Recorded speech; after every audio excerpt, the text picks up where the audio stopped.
Good afternoon. May I just kindly ask you to take your seats so that we can start just in time. Everybody takes their seats, please.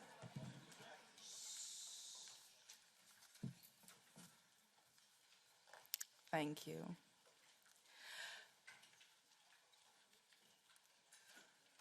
See, there's someone rushing over there, but before starting our meeting today, I would like to express our solidarity with Spain. Our thoughts and hearts go out to all those affected by the devastating floods in Valencia, Albacete, and beyond, caused by the Dana storm. We stand in solidarity with their families who lost their loved ones, those who have seen their homes and communities impacted, and all the rescue teams working tirelessly to provide and support relief. Please know that you are not alone. Europe stands with you. And before we go on, I would like to inform you that today, for the sake of time management, I will be speaking in English, which will allow me to have a faster and clearer communication with our guest and with the members present today. Now, let me welcome the Commissioner-designate, Mr. MICALLEF, who's being entrusted by the President of the European Commission with the role of Commissioner for Intergenerational Fairness, Youth, Culture and Sport. I would also like to welcome the members of the Committee on Culture and Education, the Vice Chair of the Committee on Employment and Social Affairs, the Chair of the Committee on Civil Liberties, Justice and Home Affairs, and the Vice Chair of the Committee on Legal Affairs. In addition, I would like to welcome the Commission and Council colleagues who are also here today and those following us online, as this confirmation hearing is being streamed live and the video recording will be available afterwards on the EP website. In line with the EP rules for the approval of the European Commission, let me recall that after the confirmation hearing, the coordinators of the Committee on Culture and Education will need to evaluate the Commissioner-designate and state clearly whether he is qualified both to be a member of the college and to carry out the particular duties he has been assigned. Before today's hearing, Mr. MICALLEF has replied in writing to a preparatory questionnaire. The written answers have been distributed to members and are available online in all languages. The Committee on Legal Affairs assessed, on the basis of the documents presented, the question of potential or actual conflict of interest and has raised no objection to the holding of this confirmation hearing. Now let me recall the structure of the confirmation hearing. The Commissioner-designate is invited to make an opening oral statement for no longer than 15 minutes. At the end of the meeting, he will also have 5 minutes for a closing statement. After the introduction of Mr. MICALLEF, we will turn to the questions from our members. The confirmation hearing will be structured in 4 rounds. First round of political group coordinators with 5 minutes slots each, 1 minute for the question and 2 minutes for the answer of the candidate commissioner, with a possibility of a follow-up question from the same member, no longer than, again, 1 minute, and 1 minute for the reply. Second round of questions with 3 minute slots each, based on the overall distribution of speaking time among the political groups, including representatives from the non-attached members. Third round of questions by the chair and vice chairs of the invited committees with 3 minute slots each. And then a final round of questions by the political groups in reverse order, also with 3 minute slots each. Please note that all slots of 3 minutes will be divided in 1 minute for the question and 2 minutes for the answer from the Commissioner-designate. At the end, I will conclude the confirmation hearing. Interpretation today will be provided in 23 languages. All speakers can therefore use their own language. Speakers are to be reminded that what they say will need to be interpreted, so please keep in mind that you speak not too quickly. I would like to make it clear that I will need to be very, very strict with the time, because if we run late, some members will not be able to take the floor. Therefore, if you exceed the time that has been allocated to you, I will need to use the hammer. And as a last resort, I will also mute you, which is not a very pleasant thing to do. Before I give the floor to Mr. MICALLEF, I would like to say that the next 5 years will be of strategic importance for the European Union project. From our perspective, in addition to supporting culture and the cultural aspects of the European Union, sports, youth mainstreaming, youth engagement and active citizenship will be key to addressing challenges related to the lack of young people's participation in democratic processes, as well as preventing youth polarization and also political disillusion. Linked to the future work on these policy areas, I acknowledge your responses to the horizontal written questions and your readiness to cooperate with the European Parliament. This is particularly important in the context of the revision of the framework agreement between Parliament and Commission, in particular regarding your engagement to be regularly present in the Committee on Culture and Education and in plenary debates on the topics of your portfolio. The follow-up of Parliament's legislative initiatives and the sharing of information in a timely manner with the Parliament as a co-legislator and arm of the budgetary authority will be key. We count on the full implementation of these commitments and emphasize the Commission's role as an honest broker in all legislative procedures and in the institutional negotiations, ensuring equal treatment of Parliament and the Council. I equally count on your full cooperation to also inform the Committee on Culture and Education in advance of all upcoming proposals, including those ones related to the EU programs under your portfolio, and provide us with detailed justifications for those requiring urgent actions. This will ensure the transparency and allow Parliament to exercise its prerogatives properly. I'm sure that our exchanges will be very fruitful today. Dear Mr. MICALLEF, you now have the floor for 15 minutes. Thank you, Honourable Chair, honourable members. It was here, at this very institution, where I had the privilege of beginning my European journey as an intern. It may be a twist of fate, but it is most of all an honour and a privilege to be here before you, seeking your approval as a member of the European Commission, responsible for intergenerational fairness, youth, culture, and sport. My personal commitment embodies this portfolio. As I wrote in my replies to your questions, I engaged in participatory democracy from a very young age.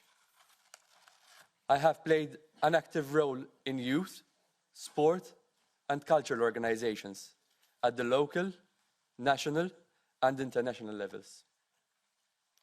Honourable members, diversity, fairness, and solidarity. These have always been the cornerstones of the European project. These values are enshrined in our treaties. If confirmed, these European values will play a vital role in my work as European Commissioner. We stand with the brave people of Ukraine. The brave people of Ukraine who are defending not only their land, but also our common values. We will continue to support Ukraine for as long as it takes. And I will assess where we can strengthen our collaboration within the scope of my portfolio with Ukraine and with other candidate countries. I clearly remember the optimism and the excitement when Malta joined the European Union 20 years ago. I was there at the celebrations at the Grand Harbour. I was one of those young people whose life was transformed by EU membership. I had the opportunity to live the European dream. Yes, enlargement is a merit-based process.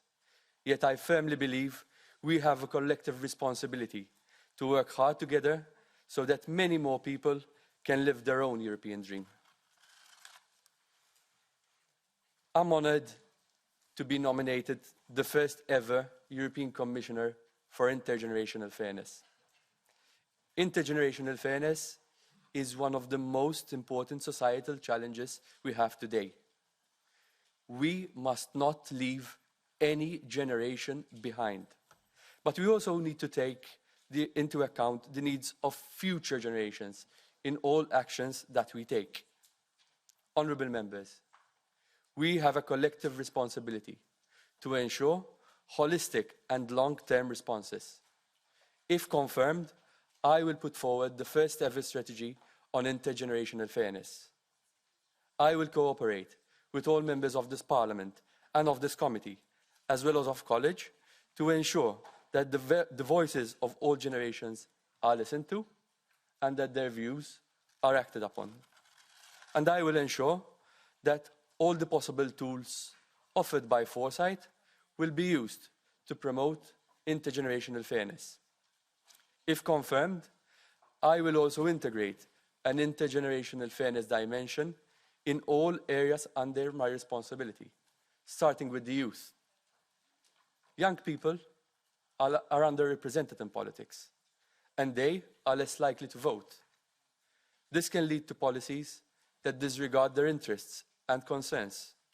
This is why it is essential, to engage youth, to ensure for fair political participation and representation. This is essential for the youth, but it is also essential for our democracy. Democracy is a value upon which our union is founded, and our democracy is under threat. We can only protect our democracy with the youth on board. Without the youth, the future of the European project already lies in the past. That is also why young people must be enabled to have their say on the future. As one of you told me, we must make politics with young people, not for young people. As Commissioner for Youth, I understand my role as next generation's advocate in the European Commission. If confirmed, I will work tirelessly to give them a seat around the table and to include them in all the decisions that affect their future. To this end, I will also support the members of the Future College in organising youth policy dialogues. This will send a strong signal to youth that their interests are at the core of our work. Alongside this, I will assist the President in setting up the Youth Advisory Body. In this work, I will pledge to ensure the representation of youth across the EU's member states and communities. Building on the legacy of the European Year of Youth and of the Conference on the Future of Europe, these actions will be complemented by a youth check. I intend to use this as a key tool to empower young people, enabling them to drive change and shape the future. Intergenerational fairness and solidarity start with the youngest members of our society, children. Children bear no responsibilities in shaping the world that they inherit. They only have rights: the right to safety, the right to education, and the right to a future filled with hope and opportunity. It is our collective duty to combat child poverty with all the tools at our disposal. Implementing the EU strategy on the rights of the child is a responsibility that I take with utmost seriousness. I am going to work to make it a reality across all the corners of our union. No child, I repeat, no child must be left behind.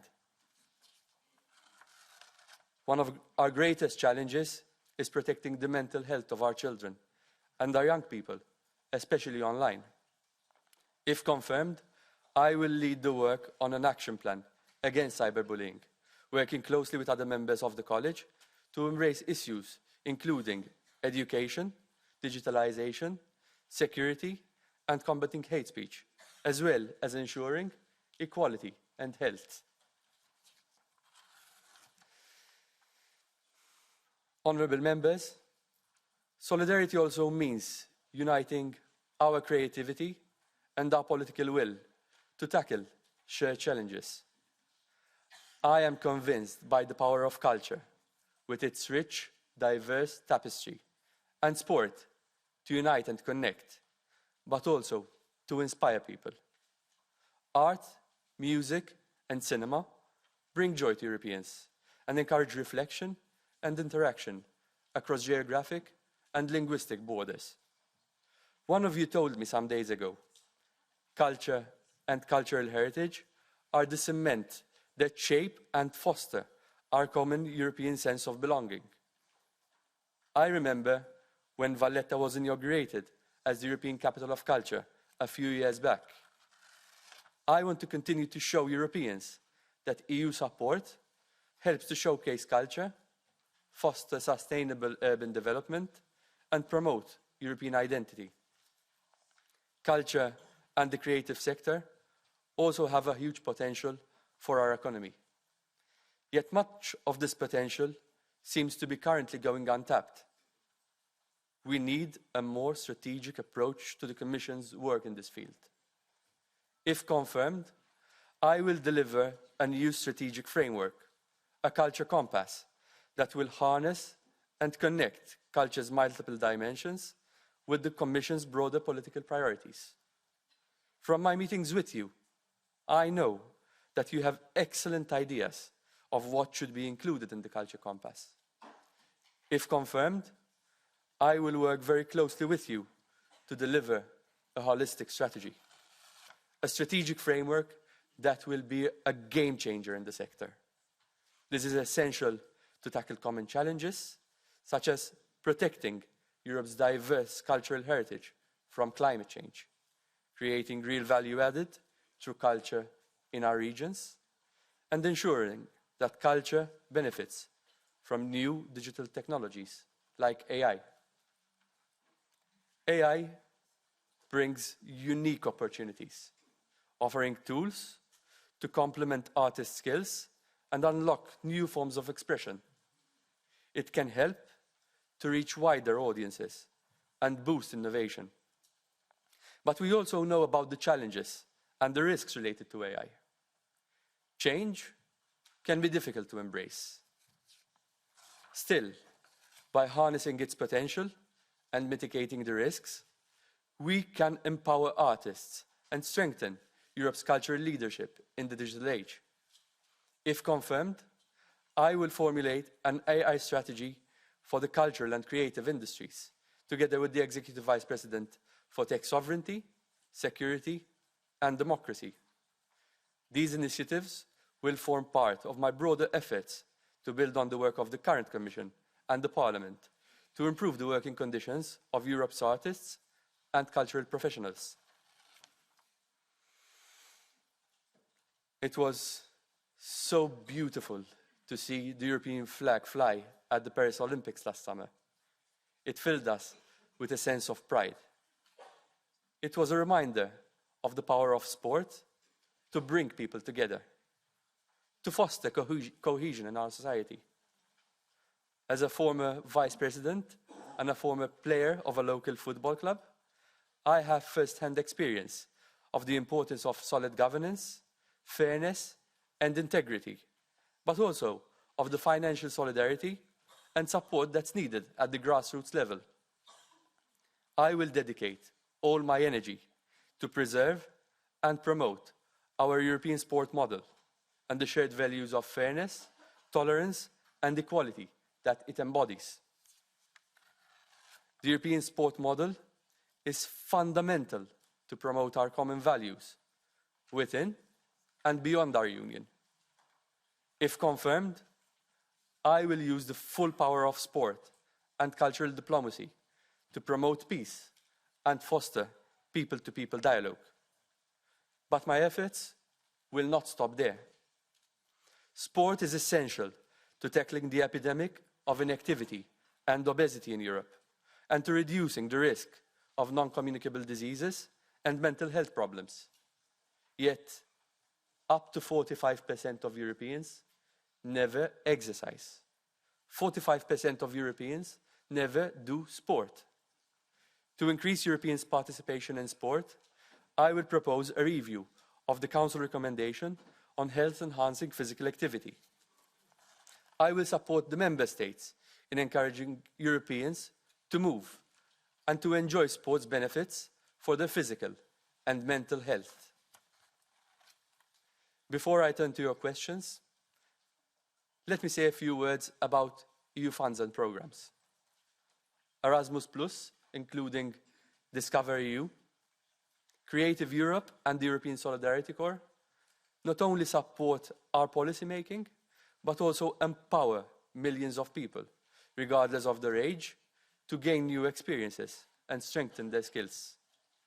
This enables them to engage in communities and actively contribute to shaping our future in the Union. We all know that in a few months, we will need to discuss the future of these funds and programs. Together with you, honourable members, and my colleagues in college, I will be focusing on identifying what should be financed and subsequently how best to finance it. We have to ensure that EU funding has a real impact on the ground and is simple enough to allow all beneficiaries to gain from it. Honourable members, I am eager to work with you to strengthen our union. Together, we can bring tangible benefit to Europe's people and its regions. Together, we have what it takes to tackle the challenges that lie ahead of us.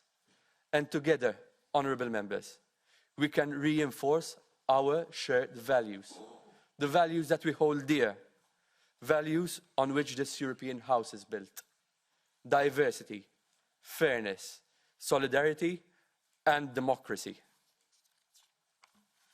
I ask for your trust to allow me to take forward the Commission's work on intergenerational fairness, youth, culture, and sport, to realise our shared vision together. I now look forward to your questions. Thank you.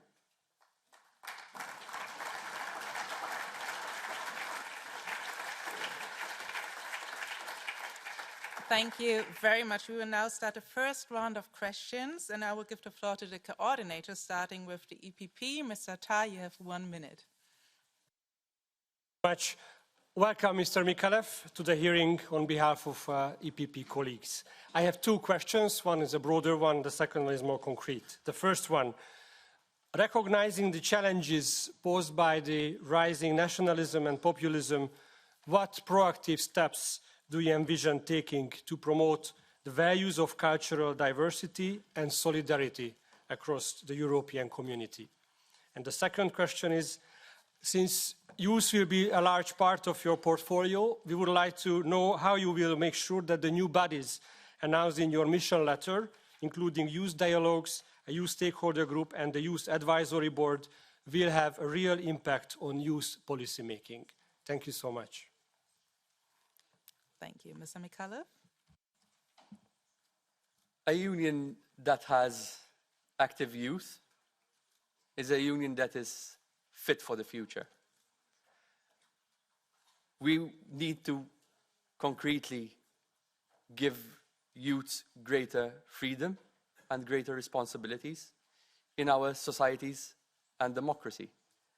And through the implementation of the youth check in particular, we will gather the views of young people and factor them in our decision making. We will do this systematically, thereby having a youth perspective in the design and the preparation of all our legislation. And we will complement this, I will complement this with the youth dialogues, through which we will also gather the views of young people, and the President's Youth Advisory Body. These will all be concrete measures, and if I can elaborate a bit on the youth check, as from next year, all the proposals and all the initiatives that will be in the first annex of the Commission work programme will be assessed for their impact on youth. If a proposal is deemed to be relevant, then we will have youth-specific impact assessments that will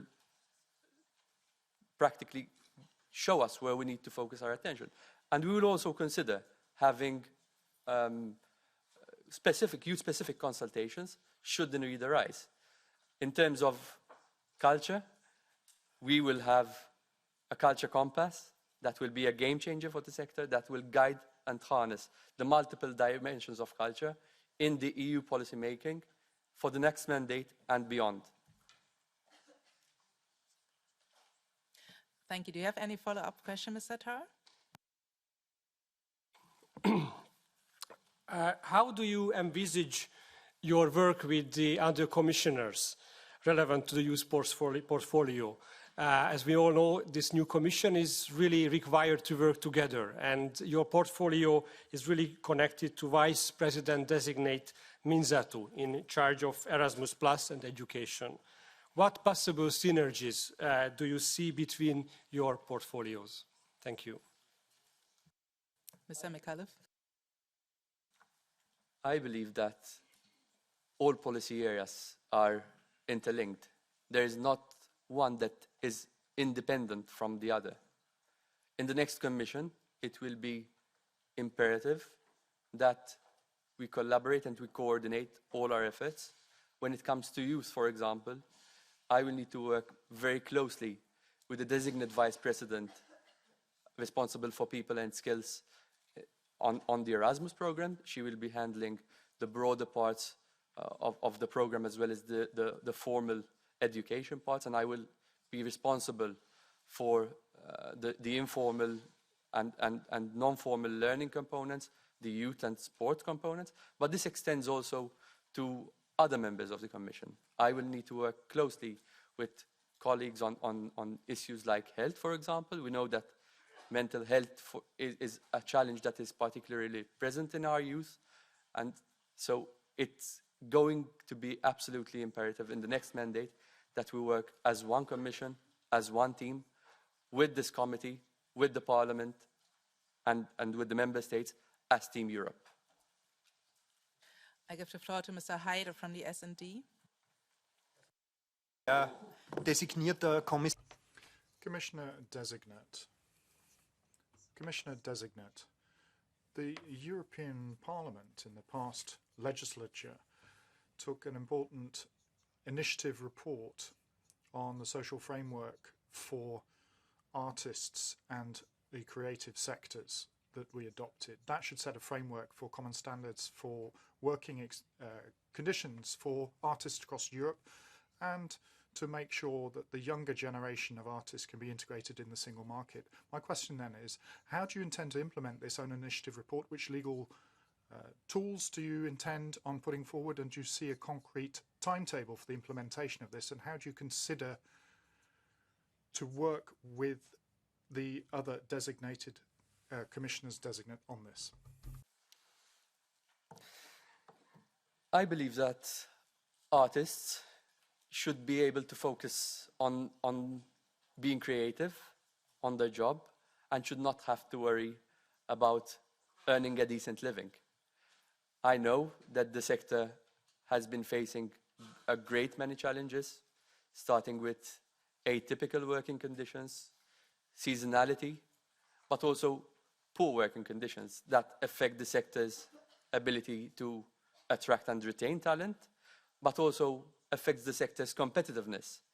And before we go any further, we have to understand that this is a sector that is significant for our union. There are 7.7 million people working in this sector.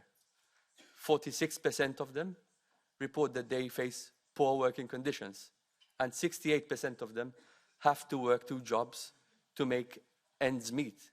They have to work 2 jobs to be able to cover their expenses.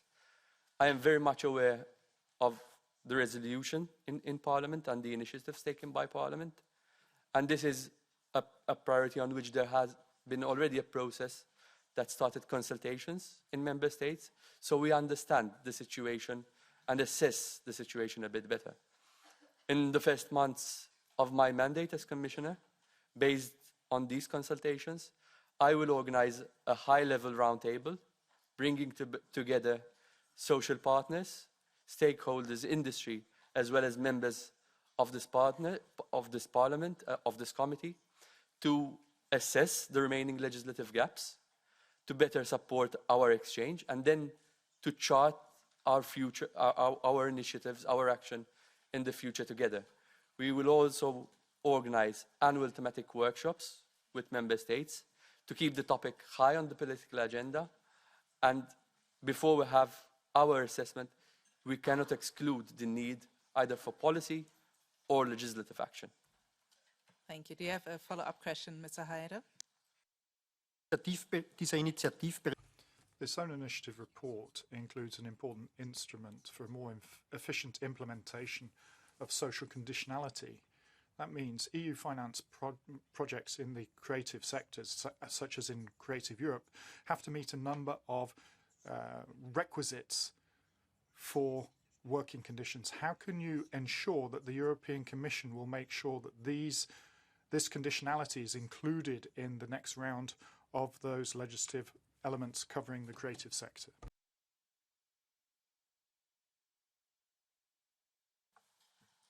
The first priority in the first months of the mandate will be to organize this high-level roundtable where we will assess the regulatory gaps that require further framework.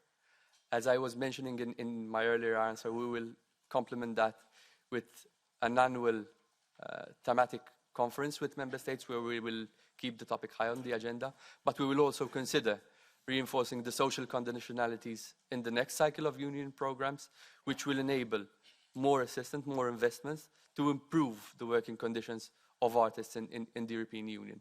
This is a priority when it comes to our work in the cultural sector. We have to see how union financing in the next mandate can be more strategic and more impactful to improve the working conditions of artists and to boost the competitiveness of our cultural and creative sector industries. Mrs. Grisé from the PFE.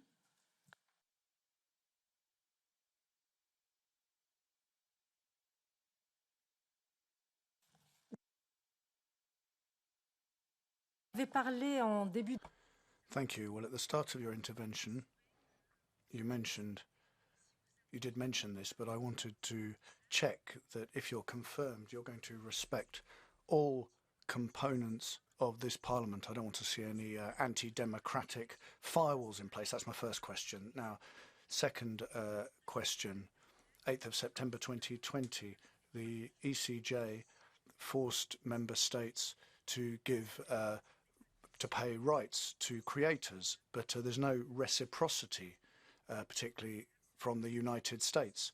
So, and we don't want to pay out rights without our artists receiving rights in return. Now, this is important because these rights are being paid at the moment and they finance festivals and other cultural events. In addition, this case law, risks being extended to music that is created by AI.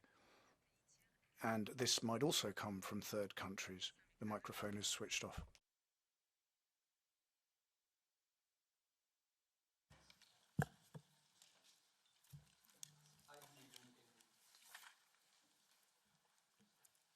I believe in dialogue. I believe in communication. But at the same time, in the same vein, we are a union that is guided by values, values that are in our treaties, values that are the compass to our action, and that we have championed and mainstreamed across all our legislation and our policies. As a Commission and as Commissioner, I will ensure that we speak up and we stand up to protect our values, and that we do so using all the tools and all the means at our disposal. When it comes to copyrights and initiatives that protect our cultural sector in this respect, I am very much aware of the initiative that was brought forward in Parliament in the previous mandate to protect copyrights of live music events.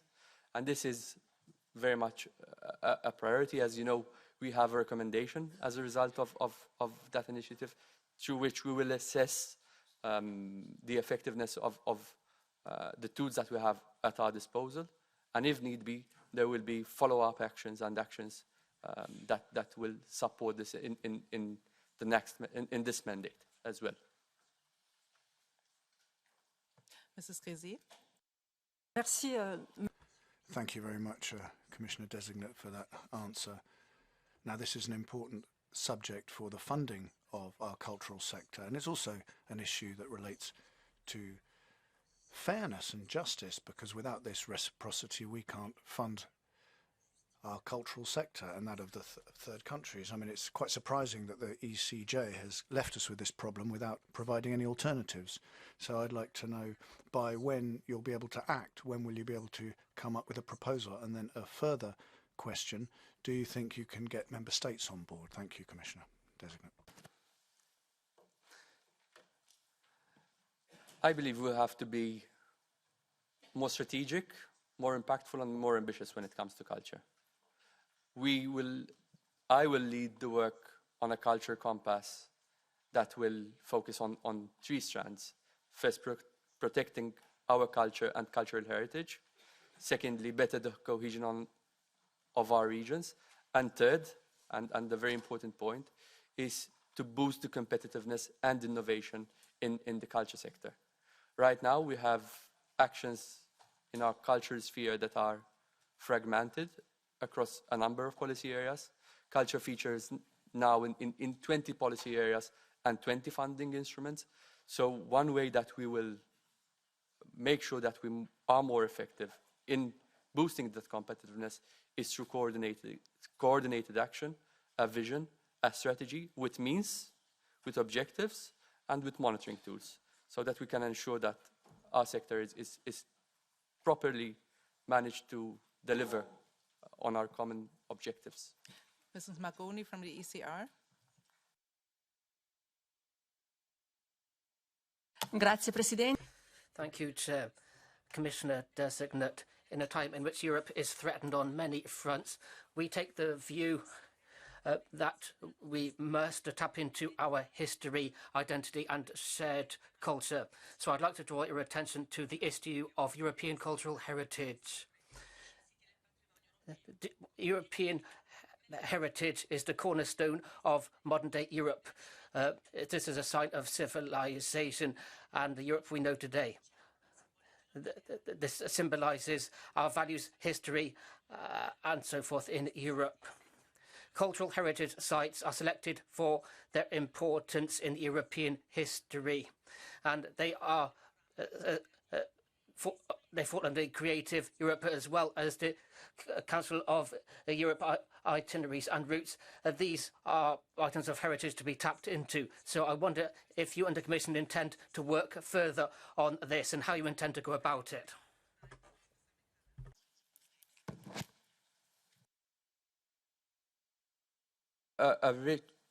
We have a rich and diverse cultural tapestry in the European Union. We have probably one of our greatest assets that lies in our culture.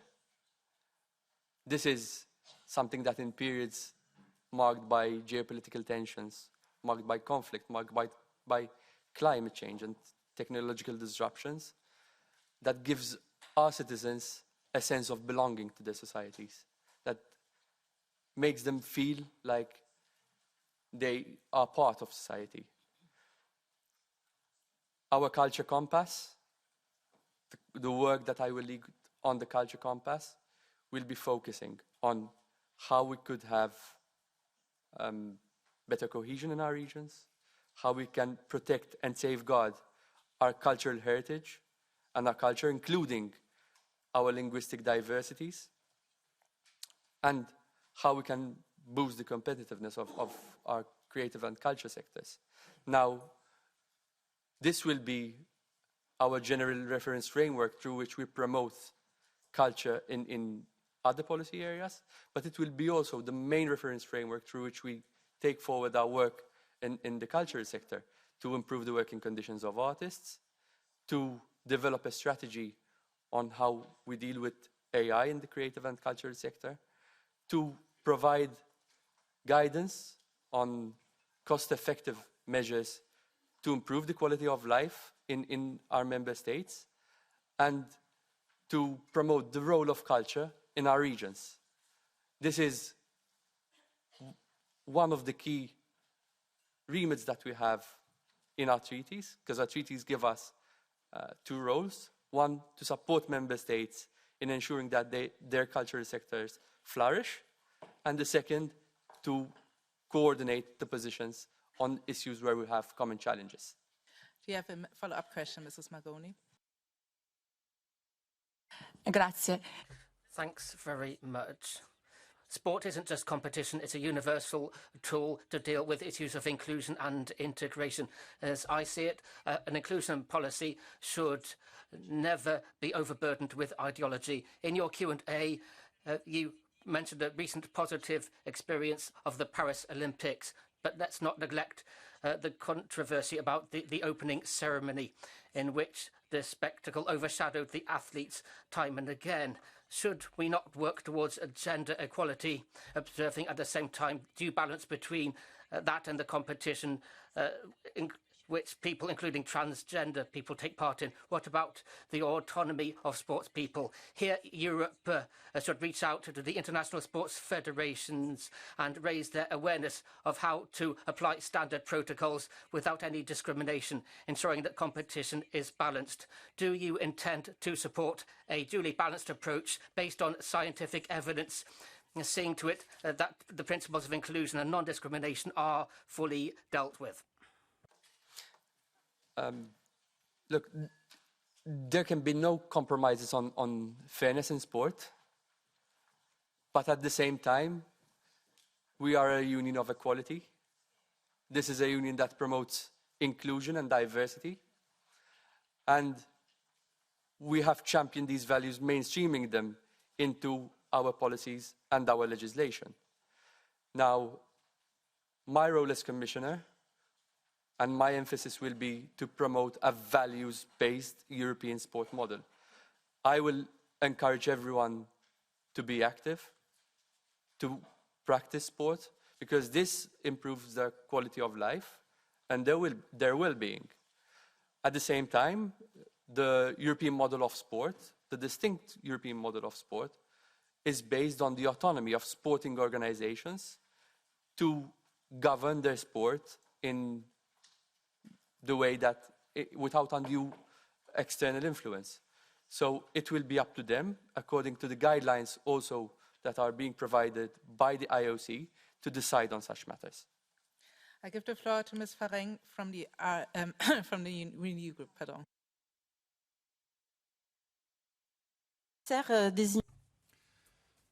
Commissioner-designate, in 1933, Franklin D. Roosevelt launched the New Deal with an important aspect, and the US economy was suffering, and democracy was actually being questioned, and this is happening in Europe. We value culture, and in Franklin D. Roosevelt's relaunch program, he wanted to start something for decades to come. It's difficult not to draw parallel with the European Union in 2024. Our cultural sovereignty is being called into question economically because of technological aspects of the big companies like GAFA, and also culturally we're being brought into question because of the illiberal democracies outside the EU, but also within the EU. Nevertheless, our cultural ecosystem is only getting a very small share of the budget. Commissioner-designate, it's high time for a new cultural deal for Europe to help out. Speaker's cut off.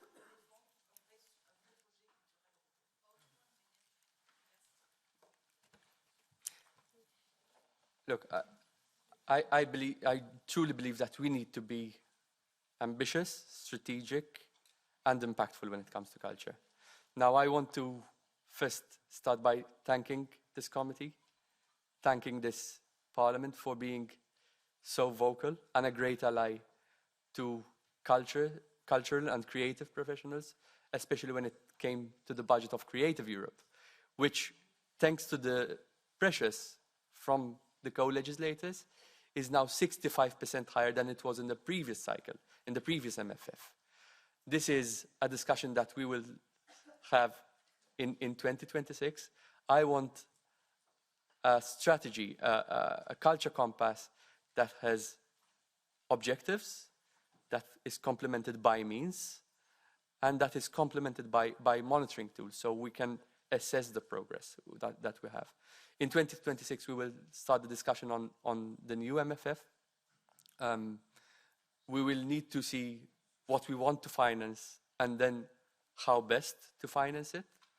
I will work hand in hand with the designated vice president responsible for people and skills, as well as with the designated commissioner responsible for the budget, to ensure that we are strategic in our financing, that we improve the working conditions of artists and creative professionals in the next budget, as well as to boost the competitiveness of the culture and creative sector industries. These are going to be crucial if we want to deliver on our goals, and through a strong budget, we can do so. Mrs. Farrein? Justement sur... Well, yes, on this very point, many of the cultural industries today fall under DG Connect, audiovisual, musical streaming, video games. So you're talking about financing and you're talking about your cultural compass. So I'd like to know if your cultural compass will take into consideration these industries, which at the moment fall under a different portfolio, under a different Directorate General to the one that you'll be leading if you're put in office. The work on the culture compass will have two strands in the way I view it. First, to ensure that we reach the potential of the culture sector itself. And then the second strand is to promote the role of culture in our policy areas, both internal and external, because we have a cultural diplomacy element that we have to take into account in our funding instruments and in our program and in all our legislation. We will have to be very coordinated in the next Commission, and I will make it a point that I work with colleagues who are covering digital, colleagues who are working on health in the next Commission, colleagues who are working on regions to promote the role of culture in delivering on our objectives in the European Union through their work as well. Mrs. Goderi from the Green Group. When it comes to culture, the EU is tasked with several important responsibilities, including the protection and promotion of cultural and linguistic diversity. These are closely linked to freedom of creation and expression, which, as you recognize, are fundamental pillars of democratic societies. The reality is that freedom of artistic expression and the safeguarding of linguistic diversity in Europe face growing threats. Certain illiberal and anti-democratic political parties and movements view culture and multilingualism as challenges to their agendas. In this context of increasing instrumentalization of culture, restriction on artistic freedom, politicized funding as a mechanism of pressure, and even censorship of cultural institutions, our question is, in your opinion, how will the EU cultural policy and promotion of multilingualism coexist with these national policies?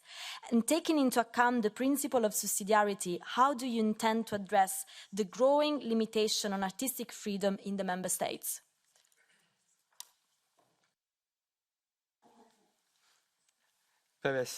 Li din hija mistoqsija dwar il-multilingualizmu, nixtieq nuża A question about multilingualism, I would like to use my language. I think that language is one of the best expression of our identity in our societies, and I believe that one of the main pillars upon which we build culture is the preservation of our cultural and historical heritage that includes linguistic diversity.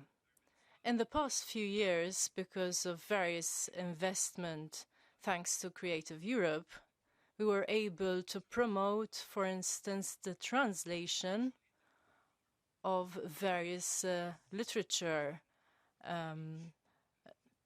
publications. Thanks to Erasmus+, we promoted learning languages. And if one looks at the Audiovisual Media Services Directive, this includes clear rules on the content on digital platforms and that it should be available in different languages. In the next months, we will start the discussions on the budget. And during these discussions, we will see that these investments need to be given priority to continue promoting linguistic diversity. We know that in the European Union, there are around 50 million people that speak either regional languages or minority languages. And as you very well said, linguistic diversity is of national competence, so we have to work with member states and their governments. With regard to the freedom of expression and artistic expression, I feel that the Commission has the obligation to preserve and protect this value. We have the tools in our hands, and if we need to make sure that we are actually guaranteeing the protection. Thank you. So, can you commit to advancing concrete measures to protect the freedom of expression and artistic creation? And will you commit to ensure that aspects of artistic freedom of expression are actually included in the annual report on the rule of law, for example? These are values that, for us, are very dear. They are right up there in the second article of our treaties of the European Union. We have a duty and an obligation to safeguard them, to mainstream them in all our actions, in all our programs, in Erasmus, to mention one, in Creative Europe, but also with other colleagues within the Commission. I will do my best to work with them to ensure that we deliver, we ensure that they are safeguarded and that there are no compromises on these values. Thank you very much. I give the floor to Mr. Papas from the left. Αγαπητέ κύριε Μικάλεφ, αγαπητοί συνάδελφοι. Mr. MICALLEF, colleagues, first of all, I'd like to express my satisfaction because I see a young man, a young politician, who is a candidate for this portfolio, a man of my generation. I read very carefully your replies to our written questions, but I'm interested in sport, especially in as a tool of social integration for young people, but all generations. So I have a question on this theme. You talked about the European sports model. And for me, this is not very well defined. What are the main characteristics that describe the European sports model, and how do they contribute to the promotion of social integration by comparison to other models internationally? How will you secure the sustainability and equality in sports development in all member states in order to reinforce what you call European sports model? And finally, no microphone. Thank you. Sports has a power to reach places where politicians cannot. It has a fundamental educational, social, as well as a political role. In Europe, we have what we call as a distinct European sport model. It's one that recognizes the autonomy of sporting organizations to govern their sports in the way that they deem fit. That recognizes the value of sporting merit, that is based on a system of promotion and relegation, an open system of promotion and relegation. But then there are the final two components, which are really key in this discussion. The redistribution and the solidarity between elite sport and the grassroots sport, as well as the role of volunteers. This European sport model that I envisage is one that is values-based. It is one that stands up for human and social rights.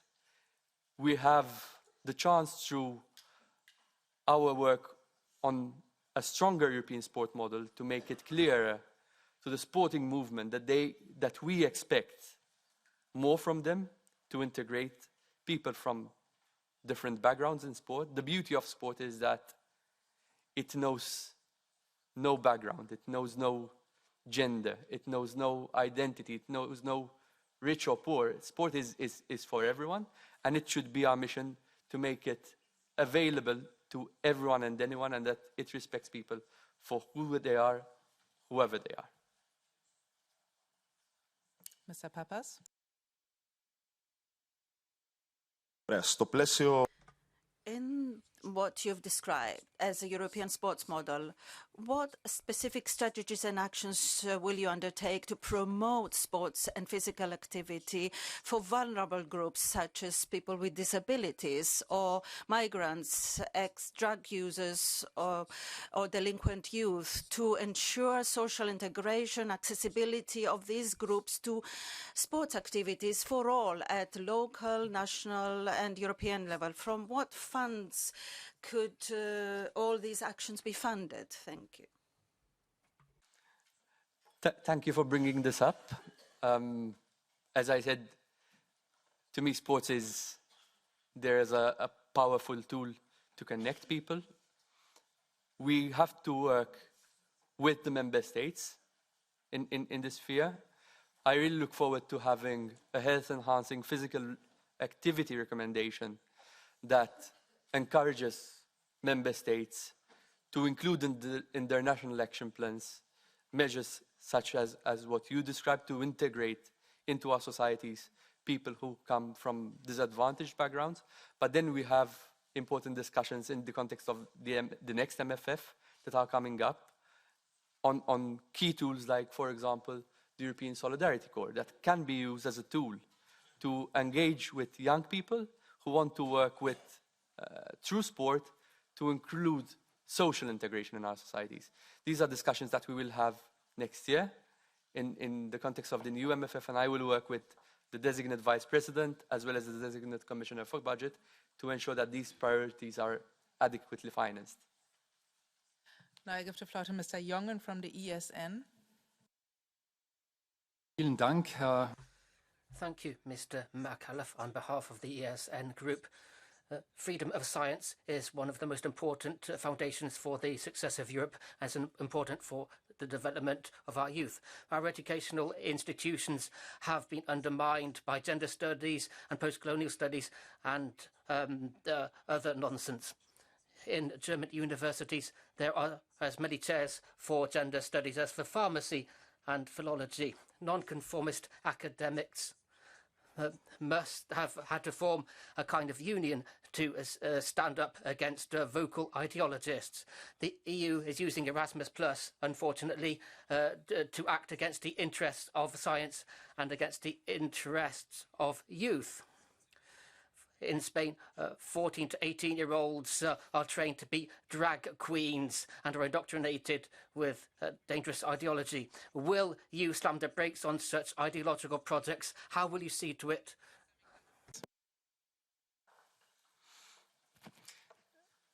When I see Erasmus, I see a flagship program of our union, a program that has given us a family of 15 million European citizens, 15 million young people who are champions of the Union. And this is a program that will be strengthened and that we will work to have more resources attributed to it.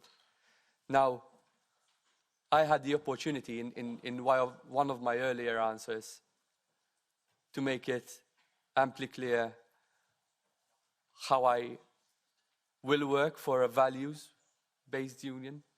Our values, equality, solidarity, democracy, and freedom for one to express themselves are non-negotiable. They are in our treaties, but we have championed them in our strategies, in our policies, and in our funding instruments. And we will make sure that we will continue to respect them and that our funding instruments continue to champion them as well. This is something for me that is of utmost priority, And I will make it a point to make sure that these are respected. We have tools at our disposal. We will assess every case, be it on Erasmus as well as on other programs, when there are risks to such programs, but we will not compromise on our values. Mr. Jongen? Keine ganz befriedigende oder klare Antwort, aber Sie haben völlig zu Recht. That was not a satisfactory or clear response. The importance of Erasmus Plus was stressed by you, and we also warmly embrace this programme. The EU has helped a lot of young people to educational success. Some EU countries have been dropped from this programme without due reasons. In December 2020, the EU withdrew funds from Erasmus for 21 Hungarian universities, allegedly due to the structure of the foundations within these universities. The Hungarian government dropped these foundations, but the funds have still remained blocked. The Commission was clearly looking for a pretext here, punishing the Orban administration for its migration policy or whatever. Can you clear up this suspicion for us and reincorporate the Hungarian universities?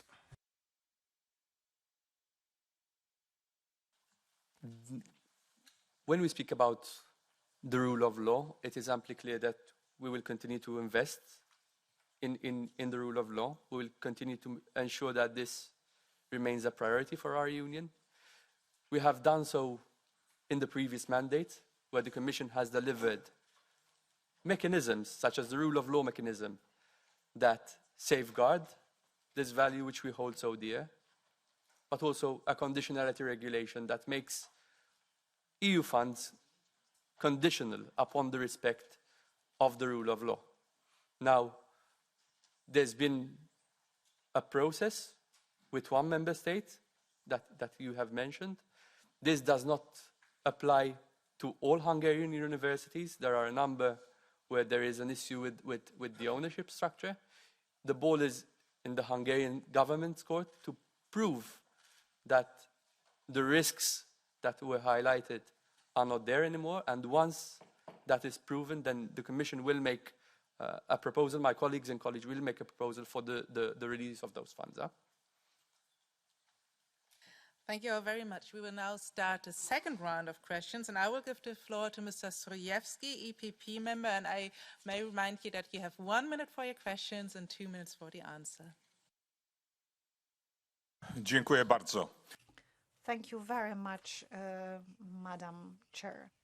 In order to govern well, you need good information. You need knowledge, so you need to also know how to govern.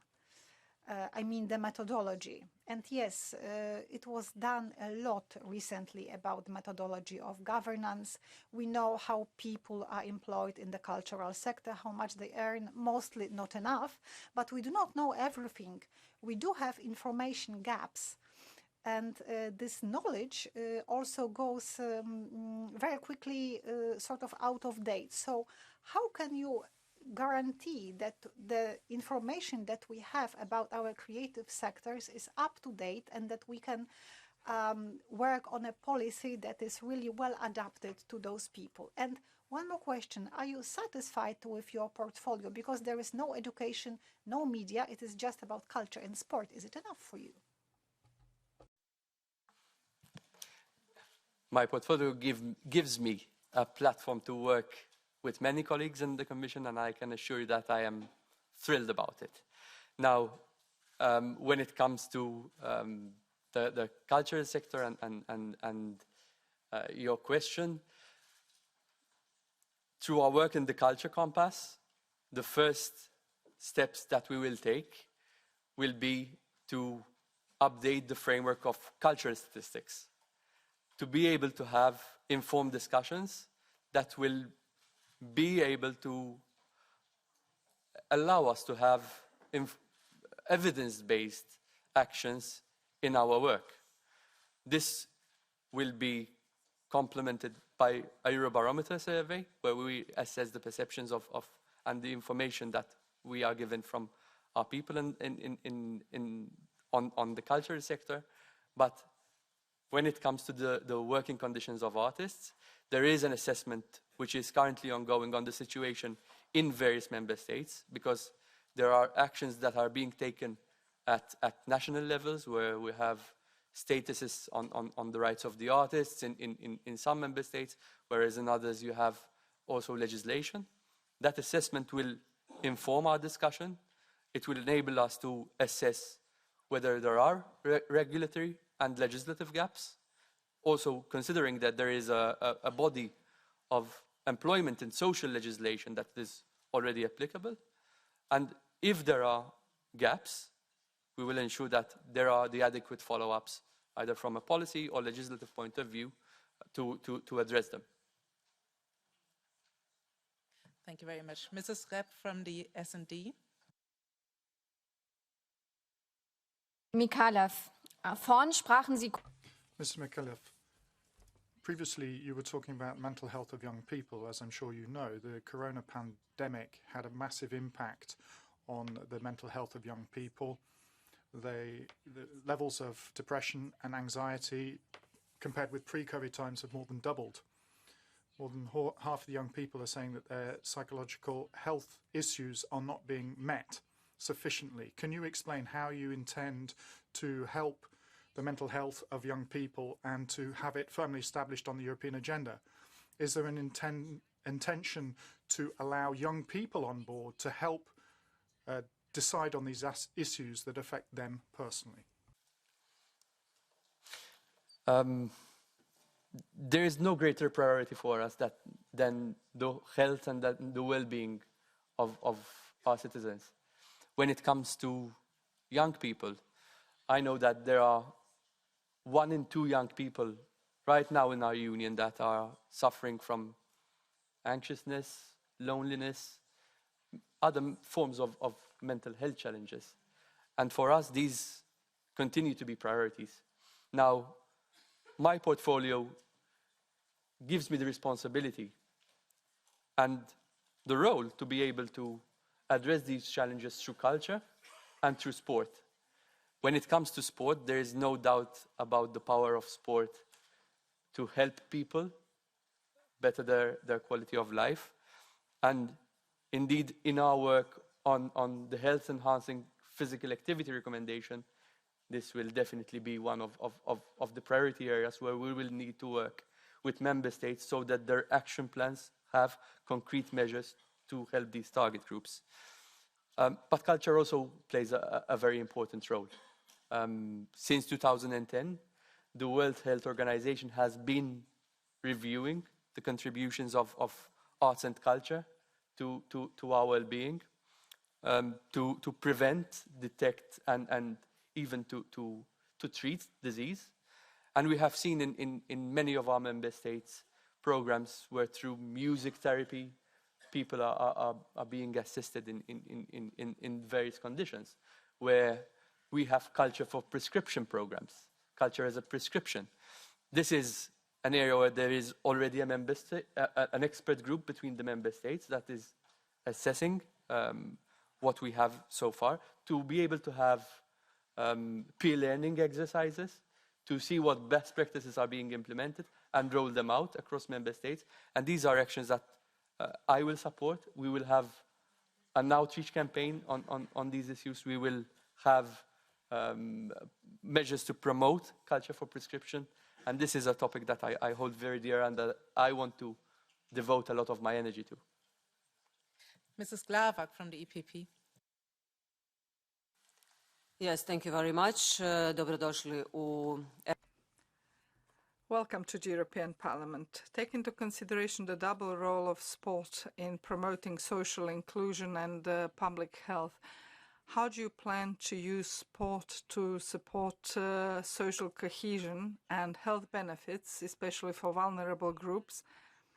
Initiative be part of the solution to contemporary issues such as obesity, mental health, the influence of social media, unrealistic standards of physical appearance and lifestyle, as well as the impact of the gaming industry. This requires a systematic approach and collaboration among schools, sports organizations, local communities, and governments. Thank you.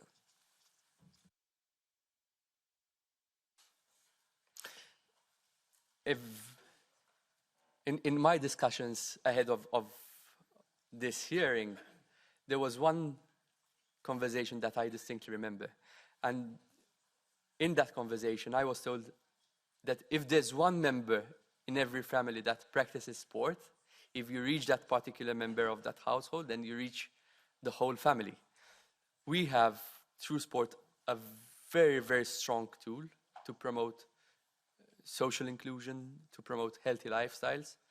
When I look at the data and the statistics on obesity in the European Union, non-communicable diseases as a result of inactivity, it is nothing beyond shocking. Just by looking at the expenditure as a result of inactivity, you realize that we are spending 8 billion euro in this union on these issues. This is the combined health budget annually of two of our member states, of Luxembourg and Lithuania. That's what they spend on healthcare annually. Now we have to work with the member states to have this included in their action plans when we take forward our work on the health enhancing physical recommendation. But I also believe that we have to promote sport in other policy areas, in education, in our social priorities, in our integration priorities. And that is something that I will work on with my colleagues in the College of Commissioners, with Designate Vice President Minzato, with the Designate Commissioner responsible for health, and with other commissions to ensure that sport is a tool, that we use sport as a tool to be able to deliver on these issues. Mrs. Sorel from the PFE. La commissaire Elena Dalli a évoqué la Commissioner Dalli talked about recasting the directive on sexual abuse on minors, and she was pleased about making progress when it came to consent on sexual relations. So, as Commissioner Johansson said in Libe, and this is a quote, consent means that it means a voluntary and freely given consent, and it can't be deduced from silence or lack of resistance from the child. That's the end of the statement. Now, experts say that children do not have the experience or the language they need to talk about these things, and everyone can imagine how much damage is caused. So I think this is basically allowing paedophilia, which is completely out of line with our European values. I mean, would you condemn this approach to the sexual abuse of children, and will you do something to put a stop to it? Thank you. Look, when it comes to children, we have a moral and a legal obligation to protect our children. This is not something that I take lightly, and indeed we have had a lot of work being done in the current mandate to deliver a strong children's rights strategy that protects children in our courtrooms, in judicial systems, through which we have an integrated protection system for our children, where we protect our children online with a better Internet for Kids strategy, where we have cooperated with this Parliament to deliver on concrete measures that protect our children. Now, our values are not something that should be up for discussion. We will continue to promote our values of equality, the work that Commissioner-designate Commissioner Dalli has championed throughout her mandate, and we will continue to ensure that these are mainstreamed and protected in our legislation. Thank you. Mr. Petro? Excuse me, this was wrong. Mr. Squarta from the ECR. Benvenuto, Commissario. Welcome, Commissioner-designate MICALLEF.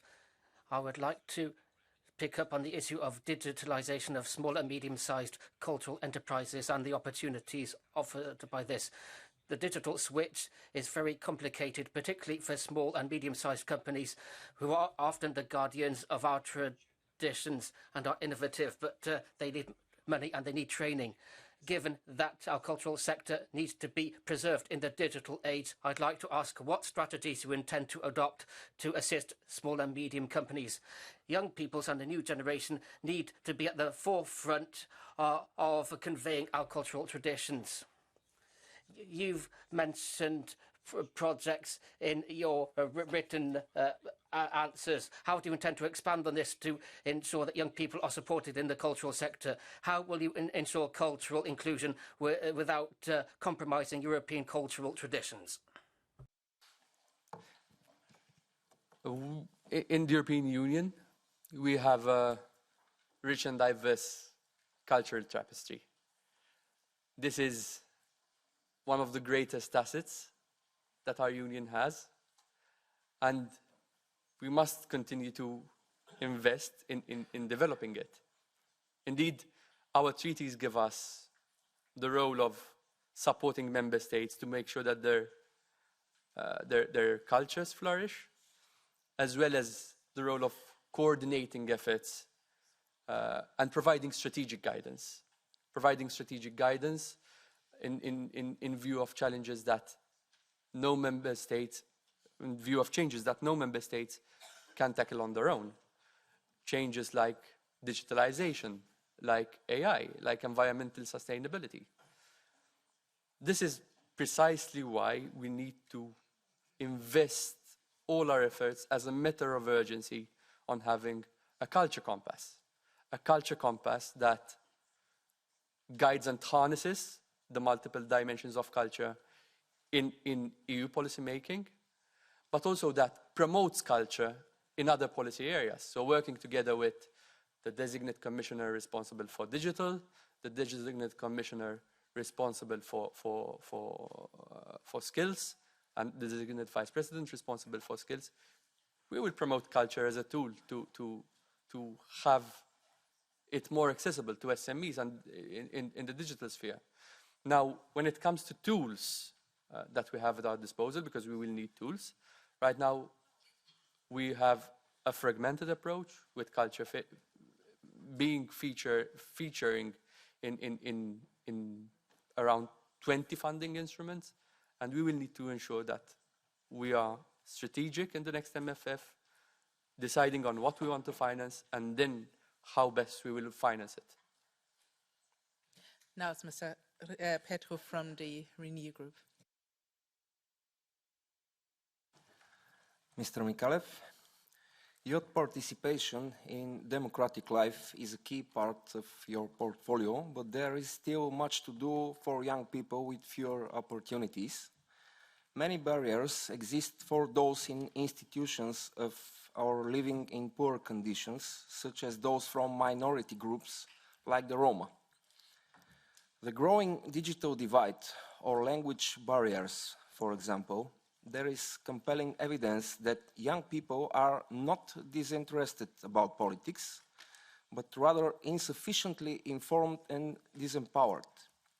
Their voices often go unheard, or at best, others speak on their behalf. Real engagement means everyone should have the chance to participate. This is especially important when we talk about children and young people. What specific initiatives will you reinforce for young people with fewer opportunities to engage? Mr. MICALLEF. One of the key tools that immediately comes to mind when you refer to this is the youth policy dialogues. This will be a tool where we encourage young people to use their own voice in shaping the future that they want to see for our union.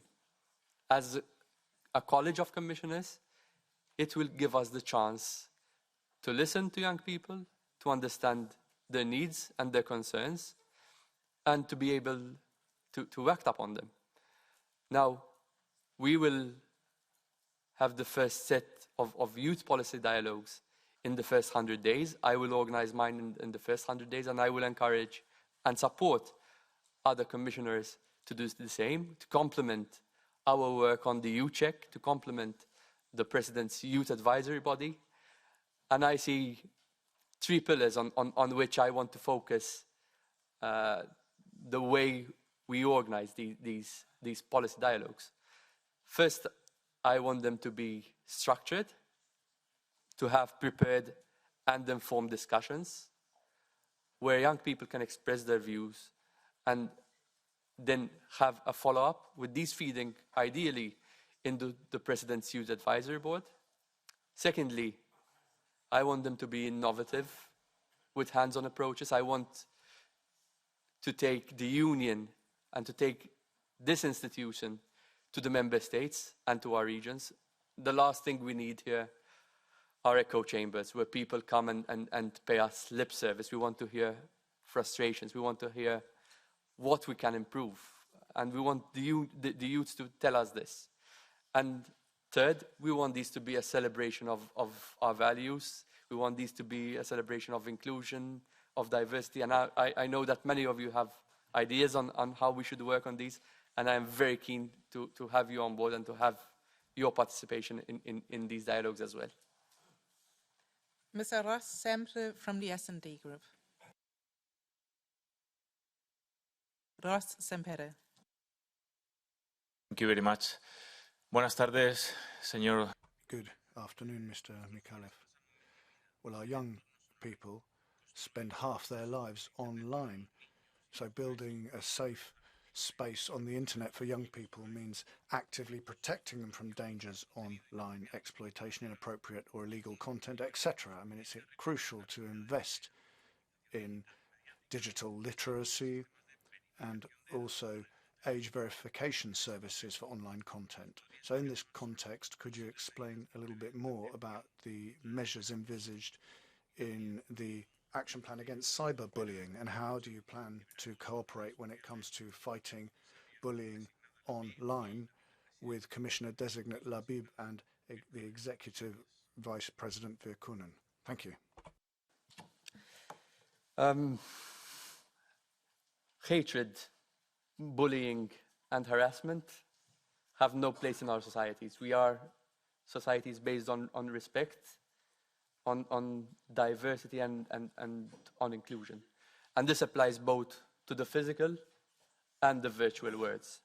Now, to me, there is already sufficient and clear information to show that excessive screen time in our society is causing harm, physical harm, psychological harm, as well as societal damage.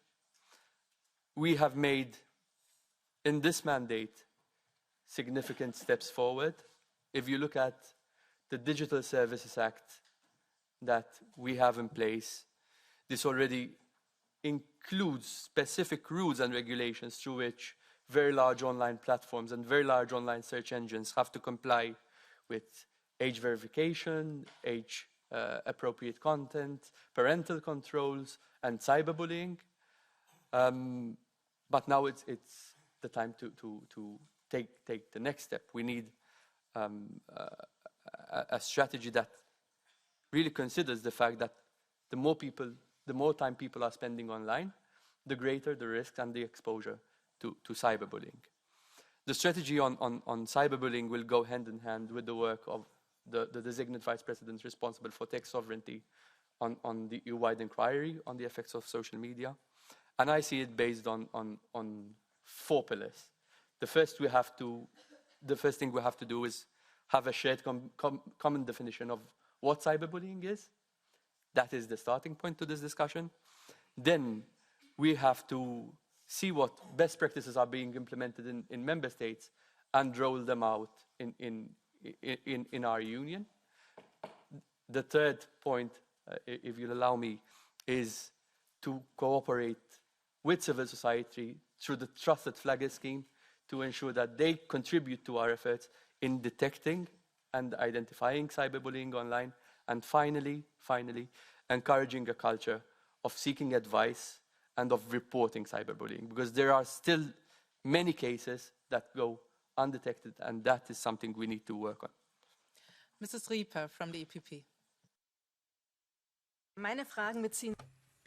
My questions concern culture. It's correct that the promotion of democracy is the reason why the Commission wants to support the creative and cultural sector. So culture and creation are relevant and important for discourse on social aspects as well. And we know that this can present new possibilities, but there can be a loss of transparency in the supply chain through the cultural industries.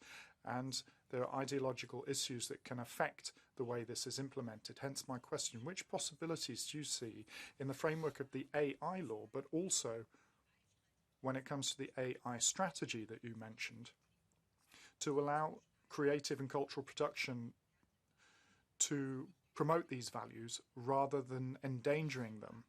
And in the framework of your portfolio, how do you see the potential to promote democracy by using AI? So when it comes to AI, I firmly believe we need a forward-looking strategy, one that enables and reinforces human creativity, one that embraces change, and one that boosts the competitiveness of these sectors. These are sectors that are profoundly affected by AI. This effect is mainly because this is a tool that is being used across the sectoral value chain. And as a result, we can expect some structural changes even in the job market. We have made significant steps in this mandate to support and protect the cultural sector in this digital age. We have the Digital Services Act, we have the Digital Markets Act, we have the Copyright Framework, we have the AI Act, which are all concrete tools, but these are tools that predate the generative AI boom, where we train models to come up with instantaneously answers for different things. So what we need is something tailor-made, something that is specifically for the cultural and creative sector industries. In my view, this has to first and foremost support the adaptations needed by the cultural and creative sector industry in view of these developments in the AI sector. Secondly, we have to promote the ethical and fair use of AI, where we have transparency in these platforms on how these models are being trained and on the remuneration that is due to cultural and creative professionals. And third and final point is that where we encourage collaboration between the tech industry as well as the cultural and creative sectors to really unleash their potential in the AI sector. Mrs. Guderi from the Greens, Eva. Thank you, and thank you for your interest and attention to youth. So my question is basically a follow-up on a point that you tackled before. You mentioned the Youth Advisory Board, the Youth Dialogues, the Youth Check, and these are all great tools to address the multidimensional issues that are affecting youth.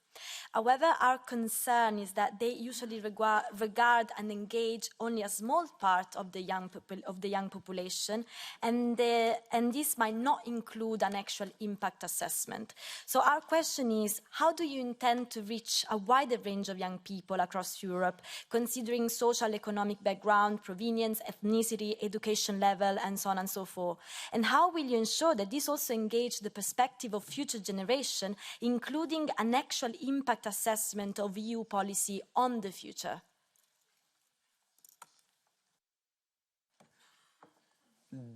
The youth policy dialogues really have to be a tool through which we allow young people to express themselves. These will be organized by all the commissioners. I will work with them to coordinate the efforts in this respect. And I have already mentioned how I want these to be innovative, how I want to take them to regions, how I want to ensure that We do not have echo chambers where people come and pay us lip service. This will be complemented by the youth check and the youth advisory board, where we will ensure that we also gather views and factor them into legislation. What these will not be, what these tools will not be, will be a substitute for our encouragement to young people to make their views heard in our societies, in our political systems.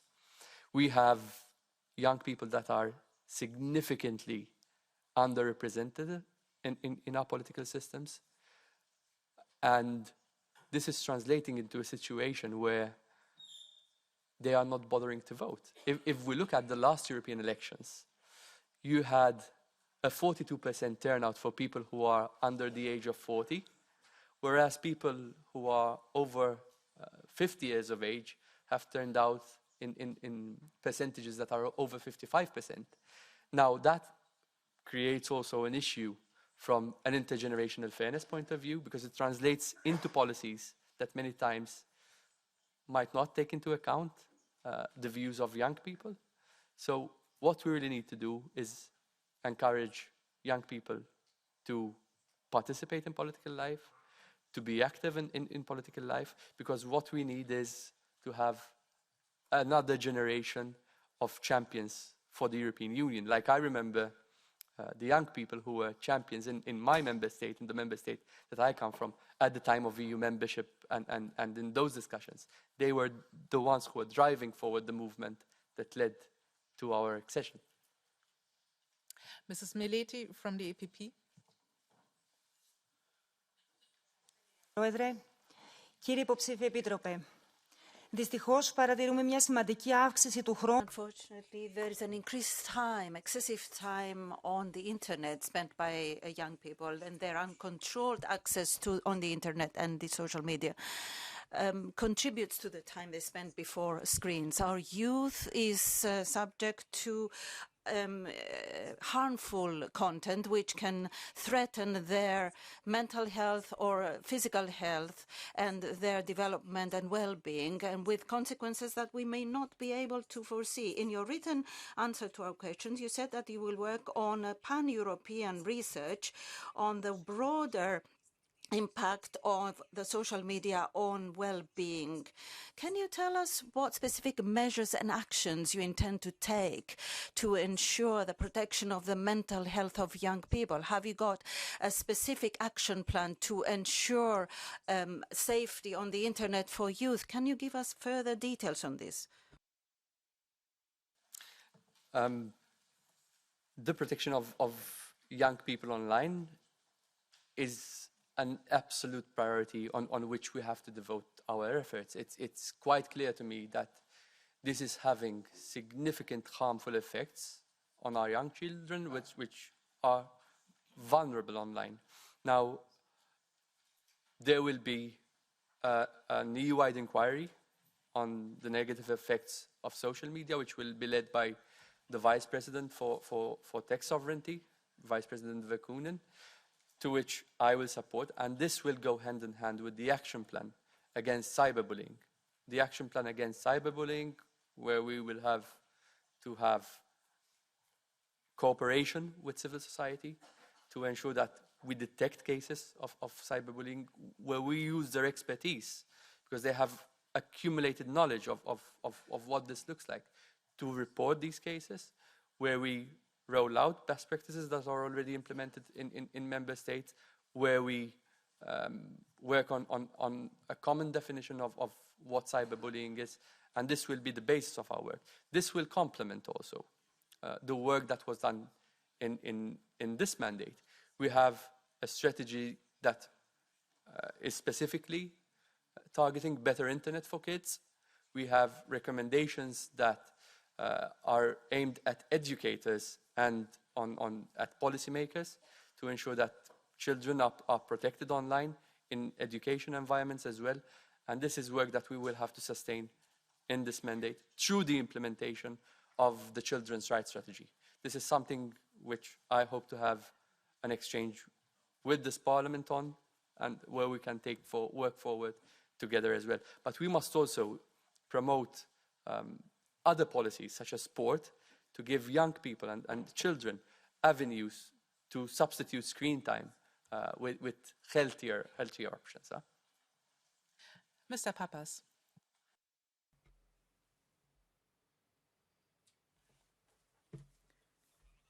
Taking into account the recent cuts in funding in the cultural area in various member states, it is clear that this funding, reduced funding, affect the vulnerable societies. Access to cultural events and activities is important to promote social cohesion, expression and well-being in the community. What specific strategies will you apply to foster accessibility to cultural activities for these marginalized communities? How do you intend to ensure that all, independently of a social condition, can actively participate? And what actions will you take to select these communities in the design and implementation of cultural programs, taking into account that their voices will be heard adequately? Thank you.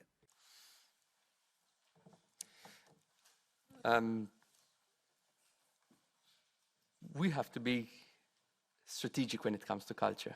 This strategic perspective is one where we have to promote culture as an area that helps member states, where we help member states promote social inclusion, where we use it as a tool to deliver on social inclusion.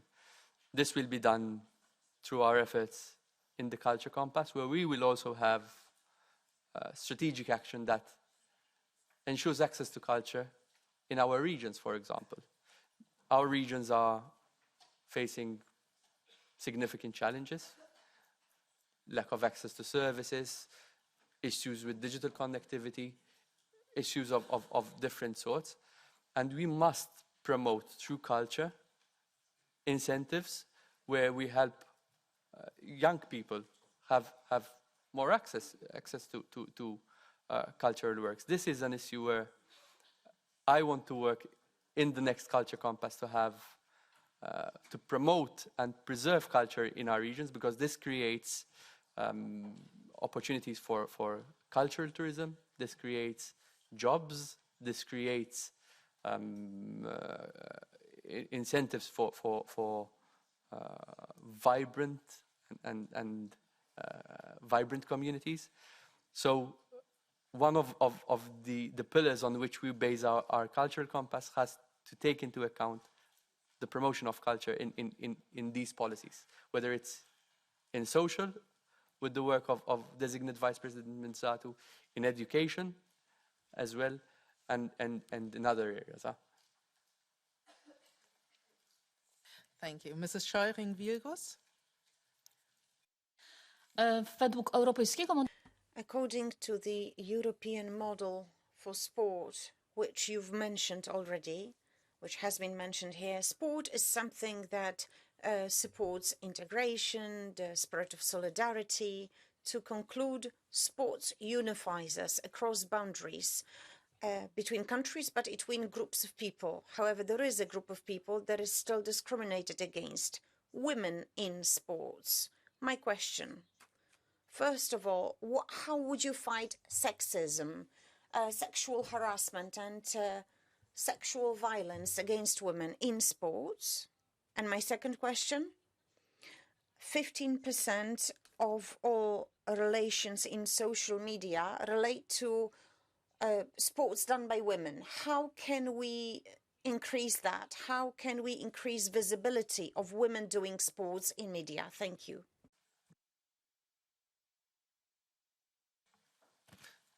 So, to me, sports is about our way of life in the European Union. It's about the European way of life. Our values is what will guide our work. We want a values-based European sport model.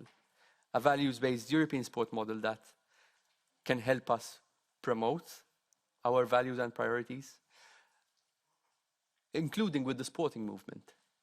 We have an opportunity to be politically assertive in our stronger, in our renewed European sports model, and we have to make it clear to the sporting movement what our expectations are in this area. Another strand of the sport model that will have an important role to play in this respect will be our sporting diplomacy, where we make it clear to the global community what our standards in sport are, the values of equality, the values of inclusion. Another area of work will have to be the promotion of sport to reach objectives in other policy areas, be they social, education, etc. Now, in complementing this, we will have a health-enhancing physical activity recommendation that will be renewed. We will have to work with member states to ensure that the barriers that there are for women, for LGBTIQ communities, and those who are disadvantaged right now are torn down through action plans with concrete measures that promote inclusion, and a coordinating role for me as Commissioner to oversee those efforts, to make sure that we deliver on those. Mrs. Wieczek. Thank you, Chair. Honorable Commissioner-designate, the President of the Commission has entrusted all of the Commissioner-designates to support candidate countries to prepare for joining the EU. The people of some Western Balkan candidate countries have been in the negotiating process for EU membership for more than a decade. In addition to consequent negotiating fatigue and EU skepticism, their enthusiasm and support for the EU membership is often fluctuating because of controversial handling of some of the topics in the EU, like migration, gender, and peace and war. Having in mind that the support for EU integration is the highest among youth compared to the other age groups, what are you planning to do to include the governmental and non-governmental youth organizations from candidate countries in the programs and bodies of the Commission, such as the Youth and Policy Dialogue or the President's Youth Advisory Board? Thank you. Now, when we speak about enlargement, this is about millions of people in areas that neighbor our union that aspire to live their European dream. It's true that it is a merit-based process, but we also have a duty. We are duty-bound to help them realize these aspirations. In this current mandate, through programs like Erasmus and through our actions on sport, we have already integrated the participation of many of the candidate countries in these programs and in these initiatives. Now, this is a powerful reminder of how culture and sport can be enablers on our strategic priorities in enlargement, but in global engagement. And it is in our best interest to use them as such. In the next mandates, we will have to have the discussion. I look forward to working with my colleagues in the Commission to have possibilities to discuss, even with the youth. I had the opportunity to mention a bit earlier on how I remember the youth in the member state that I know best and their championing role in leading my member state to EU membership, and it is our duty to help the youth in enlargement countries to be able to do the same. I have already had a discussion with the designate commissioner responsible for enlargement, and we are already having ideas of how we can, through the youth dialogue, involve youth in accession countries in sharing their ideas and their views with us on these issues. Mr. Bartolika. Thank you. Welcome to the European Union, the European Parliament, excuse me. I'll switch to Croatian. Ljudi u Hrvatskoj. people in Croatia are very worried. Especially parents are worried with the gender ideology, because this is happening already in primary schools. They feel that children are confused. I have two questions for you. Can you please give us a definition to the question, what is a woman? And secondly, do you think that the competition of men in a women's sport or women discipline is something that can be considered a European value? Look, I believe we have a moral and a legal obligation to protect our children. We have a European sport model that is values-based, that is based on the values of inclusion, of diversity, of equality. I believe that sport is for everyone and it's for anyone. I will encourage Europeans to be active because this contributes to their health and to their well-being.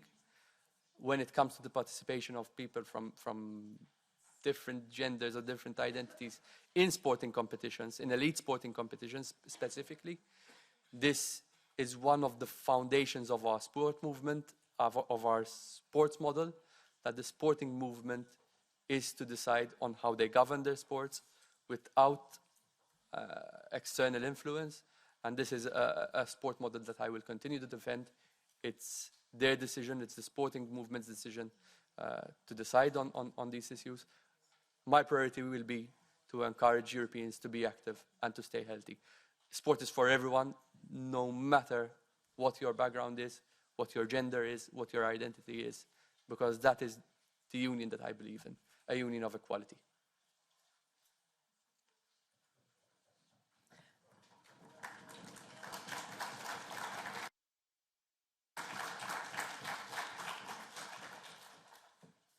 Mr. Minchev. Thank you very much.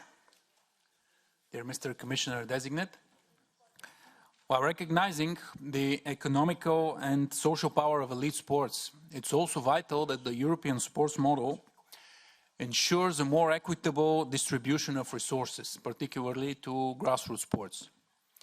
How do you plan to strengthen the European sports model in order to ensure that the grassroots sports clubs benefit from the revenues earned mainly at the top level?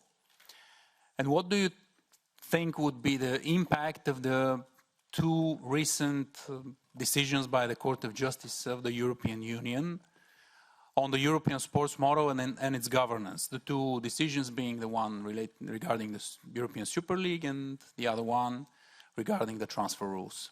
Thank you.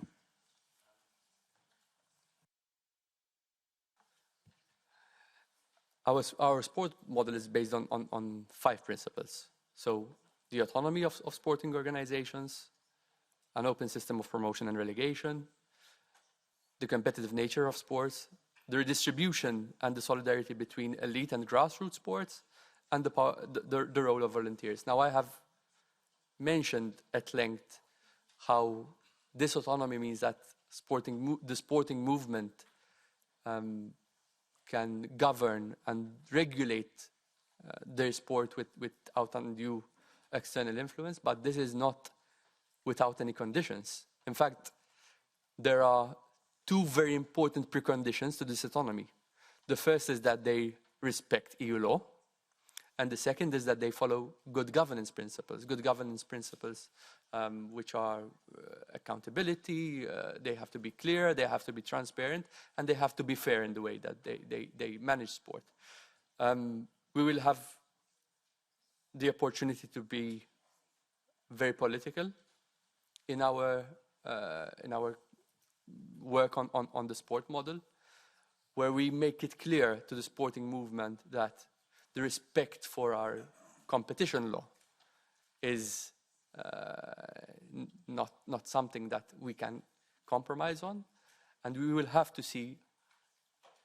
to ensure rather that they comply with these legislations that we have inside the Union. This will be key in the next few months. And then we have also to look at, for example, whether we regulate sports like what's happening in Italy with the way that football is being regulated, whether we need to reinforce our values in view of the involvement of state actors in our sport, in golf, in tennis, in boxing, where we now see third countries investing heavily in our sporting movement. Mrs. Tomacic.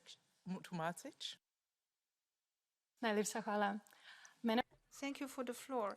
I would like to know how will you ensure that UCIC will not be just another bureaucratic exercise where the Commission will just check off inclusion of the youth without taking into account the ideas of the youth. How will this youth check be in practice? Which policies will be covered and which not? It is difficult to say which policy is not concerned with the youth.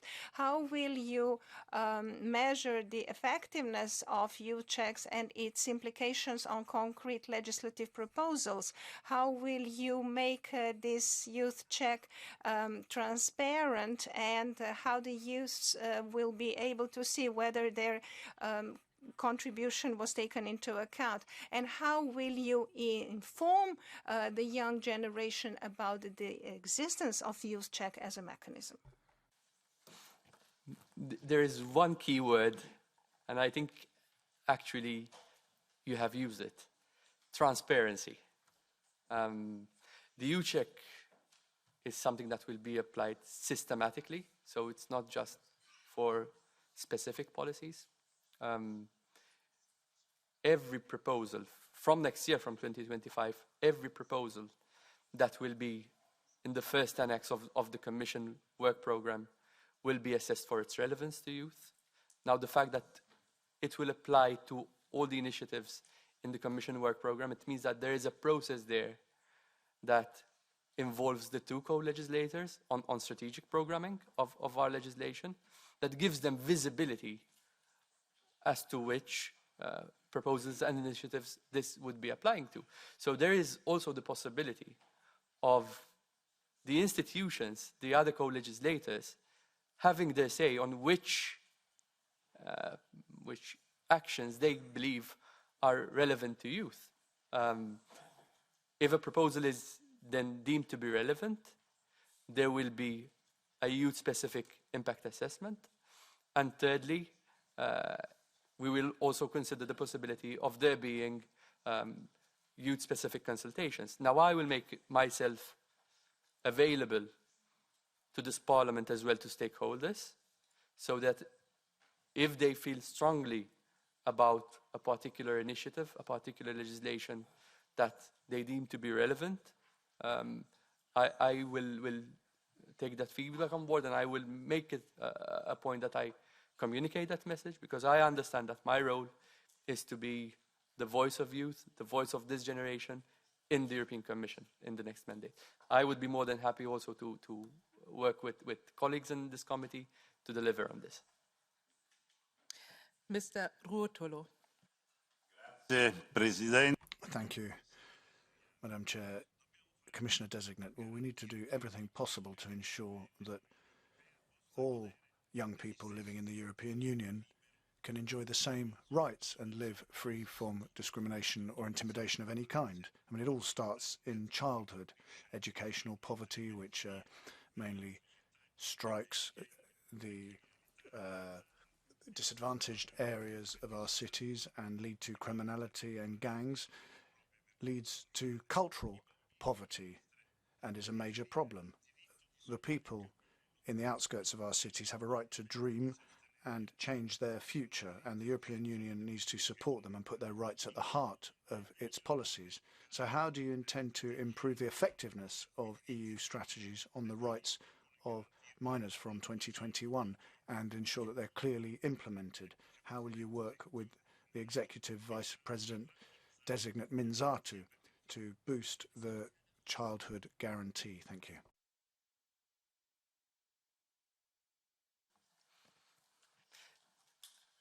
The honourable member mentioned a line which has really resonated. Children must be able to dream.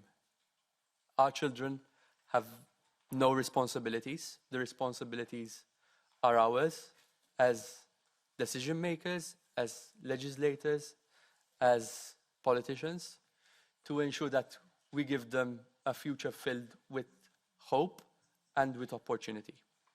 Now, in the previous mandate, in this mandate, we have put in place a strong children's rights strategy. Now it's time to implement and to take the next steps. I believe we have to be a lot more ambitious. If we look at our children in our society, we have 20% of our societies in the European Union that are made up of children, and a quarter of them who are at risk of poverty. So we're speaking about a little bit more than 20 million children that are at risk of poverty. That is the combined population of Austria, Bulgaria, and Ireland. At risk of poverty now means that they are on a cliff edge. One unexpected move, and they are poor. Our target is that by 2030, we alleviate 5 million children from being at risk of poverty, and to me that is a bit of a concern, because that leaves a significant number of children behind, which also poses a challenge from an intergenerational point of view, because it creates an intergenerational transmission of poverty. This is something which we need to work on hand in hand with the designate Vice President for People and Skills. We need to reinforce the child's guarantee that gives children access to education, care, and healthcare. But we also need to work on the action plan on the implementation of the pillar of social rights, because that helps the parents, and there is a direct link between the labor market conditions of the parents and the state of children in our societies. Mr. Sousa Silva. Senhor Comissário.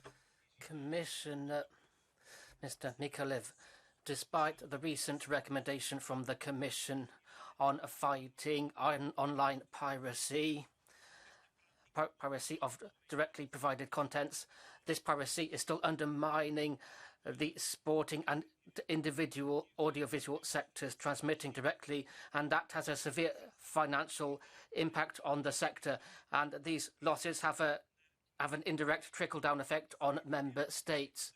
Clearly, there are limits on the current provisions in combating digital piracy. That's the lie of the land. My question, therefore, is the following. The Institute for Intellectual Property of the EU has carried out an assessment. Have they concluded that the current laws are inefficient? Therefore, will the Commissioner commit himself to come up swiftly with a bill to see to it that our contents-related sectors cut off by the CEP? This is directly related to the competitiveness of our culture and our sports sectors. If you look at the sports sector specifically, there is virtually no demand for sports content which is not live in our union. So this means also that there's an effect on the revenues that are generated by the sports movement, and thereby an effect on one of the foundations of the pillars of our sports model, that basically ensures the solidarity between elite sport and grassroots sport. Because if you can't have revenues, then you cannot invest in grassroots sport. Now, I am very much aware of the initiatives in this Parliament, the resolutions that there were, and these have led to a recommendation which was adopted this year, through which we will assess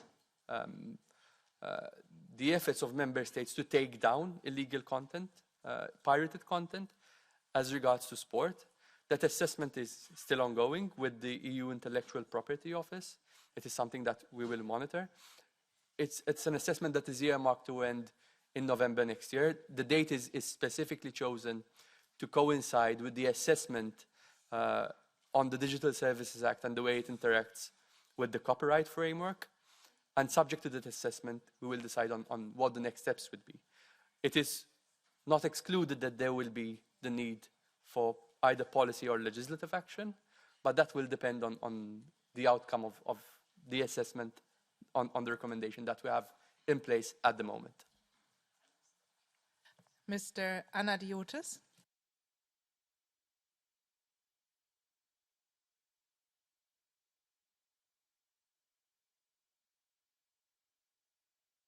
Yeah, please turn on the mic. Αξιότιμε κύριε Μικάλεφ, οι προκλήσεις για τη νέα γενιά είναι πολύ σύνδετες. Dear Mr. MICALLEF, the challenges for the young generation are many and complex. We see that we have a special role for social media. We have bullying, verbal, physical or psychological. And it's not only a Greek phenomenon, it's all over Europe. We see youth becoming violent and aggressive, even unprovoked, either virtually or in real life, in and out of school. According to Eurobarometer, 1 in every 10 children becomes a victim every month. And we have even seen children commit suicide. The main reasons for that are the fact that either the family or the teachers are not involved. So our questions is, what is your vision on this issue? What are the actions you are going to take?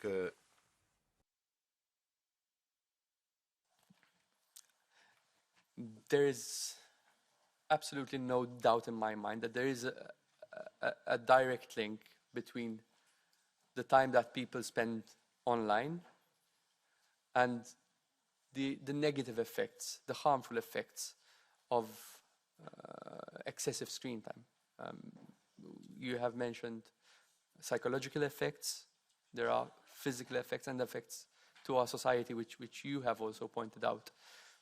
This means that we have to work in the next Commission to implement recommendations that we have adopted during this mandate, giving policymakers as well as educators guidance on what we expect in terms of how they manage with digital tools with our children. And building on those, we have to take our work forward on the EU-wide inquiry, which will be led by the Vice President, on the harmful effects of social media, as well as on the action plan on cyberbullying.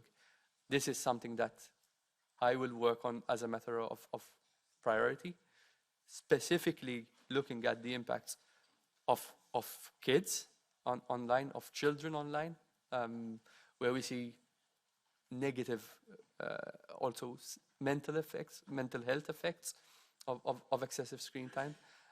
And it's an area of work where I will devote a lot of attention. One area that I would like to use is the promotion of sport and culture as alternatives to time that children spend online, to give them a healthier, viable alternative where they can actually improve and better their well-being. Thank you. Mrs. Sorel? Nos jeunes éprouvent de... Our young people are coming up against more and more difficulties in their lives. There's political disillusionment. We need to provide a model for a common future, but we cannot do that.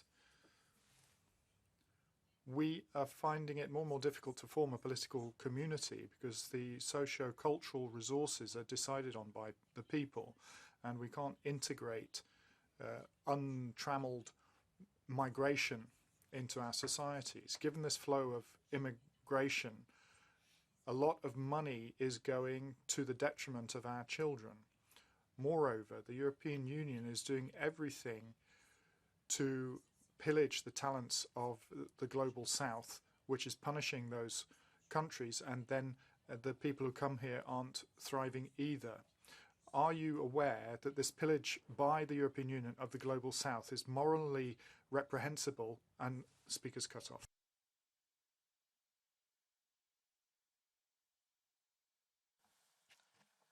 I want to promote a model in the European Union that is based on intergenerational fairness. And one of the pillars of how we ensure cohesion in our society is to have harmony between the different generations. This is one of the foundations on which I plan to build the intergenerational fairness strategy. We recognize that where there are low perceptions of intergenerational fairness, that translates into disillusionment, discontent, and frustration, which also threatens our values in the European Union, our democratic values, no less. So my work will be focused on delivering an intergenerational fairness strategy that encourages generations to work together, that ensures equal opportunity for people in different generations, that promotes active and empowered citizens. And that means we have to work across a number of policies to deliver on the aspirations of our citizens, be it in housing, be it in employment, be it in other areas. That is how we will take work forward, and our values will always be what guides our work. Mr. Zingaretti. Grazie, signor Commissario. Thank you very much. Commissioner-designate, cultural and creative sectors comprise over 4.5 billion in turnover, social cohesion, freedom, autonomy, and they also provide the capacity for criticism in our democracies. There are also many workers there. Now, the creative sector is going through major changes. The internet means that content is moving from cinema screens and televisions to people's pockets, and AI often establishes people's preferences. It's no longer about stories, it's about creating profit via AI. How can we guarantee the cultural aspect of the audiovisual sector and freedom of creation? And how do you believe that we can have labeling requirements for content that's fully created by AI tools to preserve our freedom? Thank you.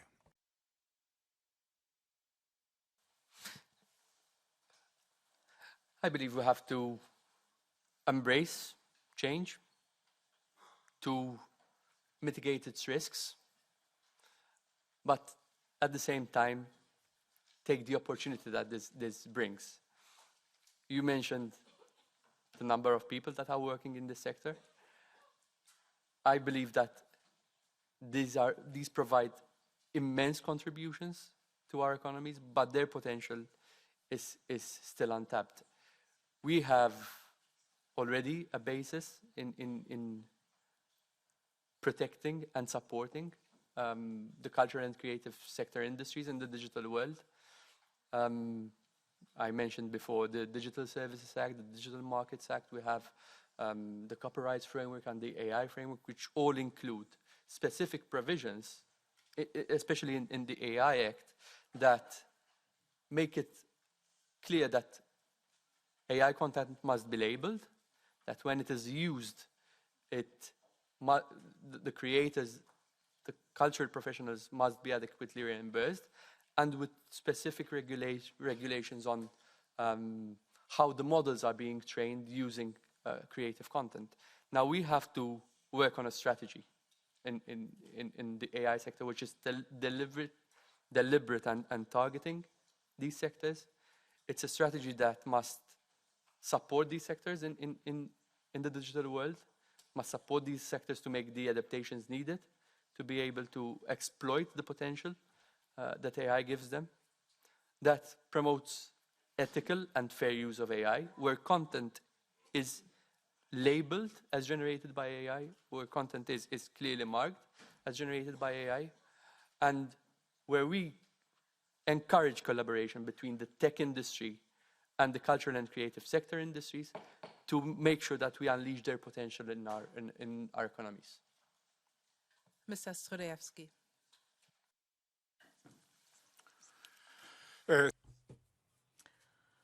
Thank you. Sport has huge potential in terms of promoting the EU values.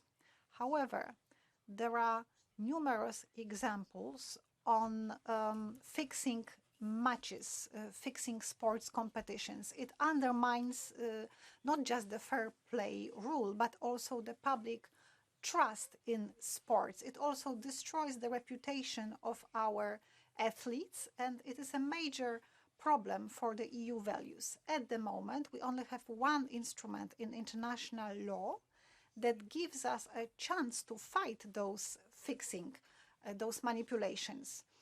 But the EU cannot join the convention I'm referring to.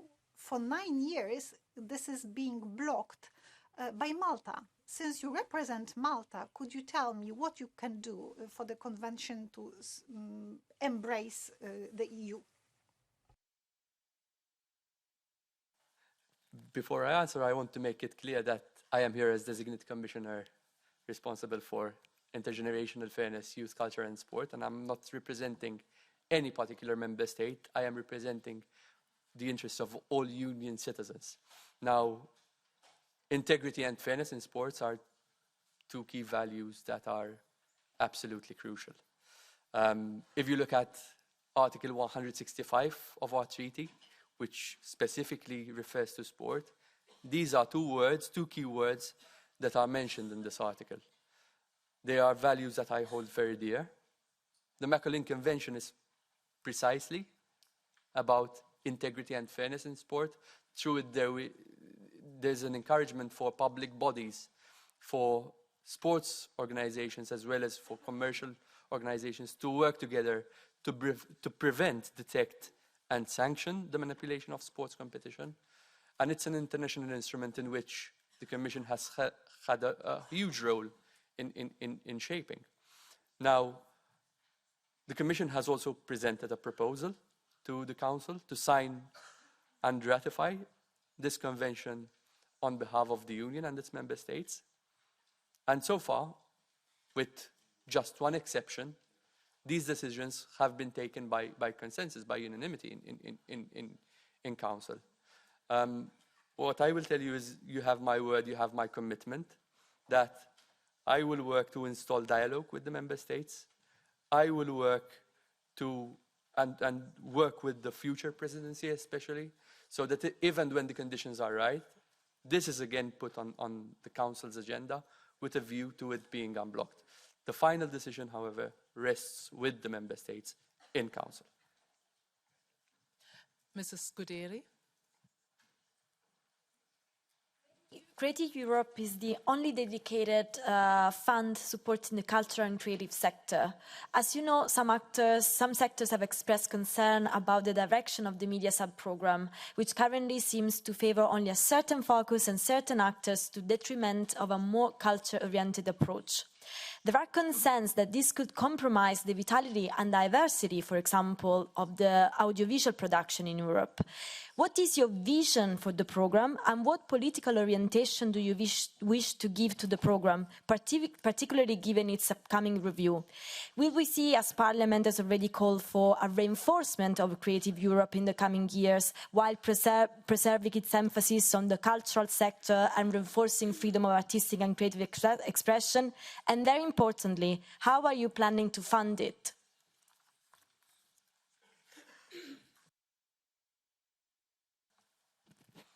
Creative Europe has been a very strong ally to the cultural and creative sector industries in Europe. It has a relatively modest budget. We're speaking about 2.44 billion here, through which we have helped the cultural and creative sectors to develop, safeguard, and promote our cultural heritage and linguistic diversity, and to boost their competitiveness in our economies. It is a program that has seen us also cooperate with countries beyond our union, beyond member states, through direct support to the cultural and creative sector industries. for cross-border activities, supporting audiovisual production, supporting the book publishing industries, and as well as supporting the leveraging of private investments towards the cultural and creative sector industries. These have all been crucial, and through this program we have also supported initiatives of artistic excellence, of inclusion, of diversity, with the European Capital of Culture being the most known example of such. Now, as you mentioned, there is the review of the current programs that is ongoing that will feed into the proposals in the next MFF, the proposals which will come in 2026. I will work with the designate vice president as well as with the designate commissioner responsible for budget to ensure that we have a strong budget that gives us the means to deliver on our objectives in this sector. Our objectives are very clear. We want more competitiveness and more innovative cultural and creative sector industries, and we want to improve the working conditions of our artists. We will deliver on those by working together as one college with the co-legislators. Mrs. Malak. Dziękuję, pani przewodnicząca. Thank you, Madam Chair. You are to deal also with intergenerational cooperation. What I would like to focus on is seniors.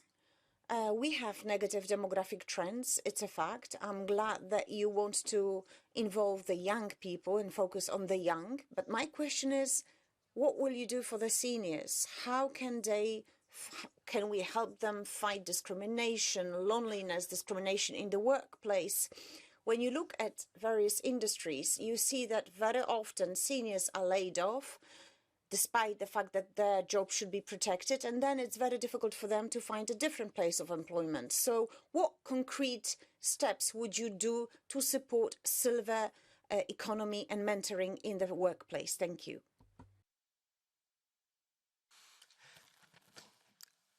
The way I view intergenerational fairness is about ensuring that everyone in our society has a voice.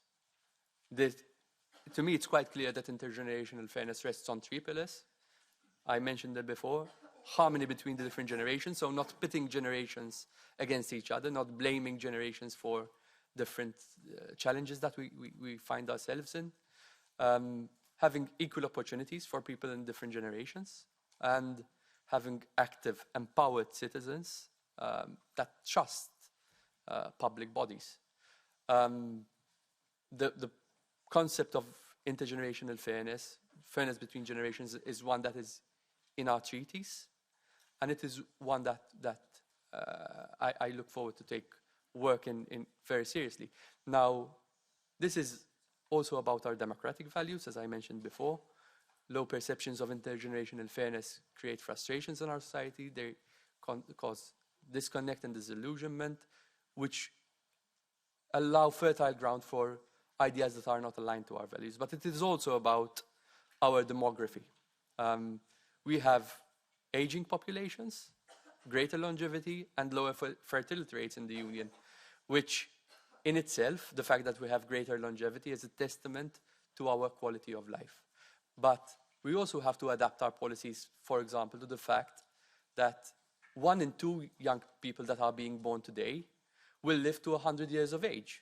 The way we look at education, the way we look at employment policies, the way we look at housing policies, as well as climate change. So this is really something that affects horizontally. It will need efforts across different policy areas. We will develop a strategy with targeted actions that we will follow up on.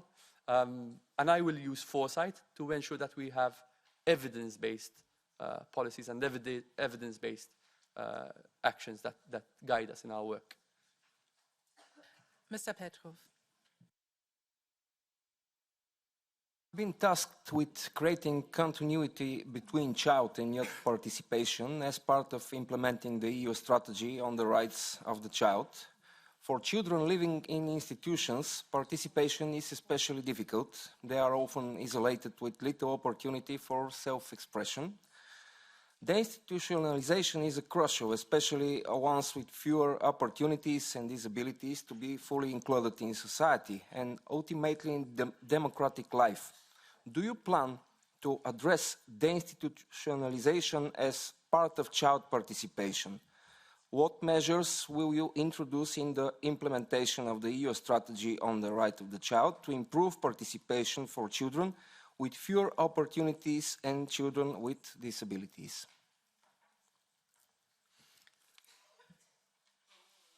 Children are not the future. Children are the now, children are the present, and we must make sure that no child is left behind.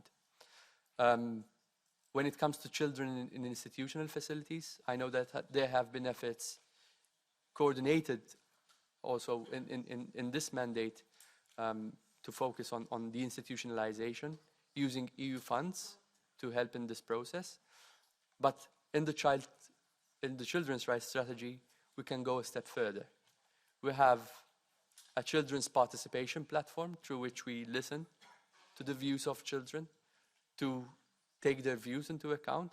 And I would be very keen to have the views of children coming from all backgrounds, all walks of life, to enrich our work, to inspire our work, and to ensure that we give children a future where they have the right to education, the right to care, and the right to equal opportunities.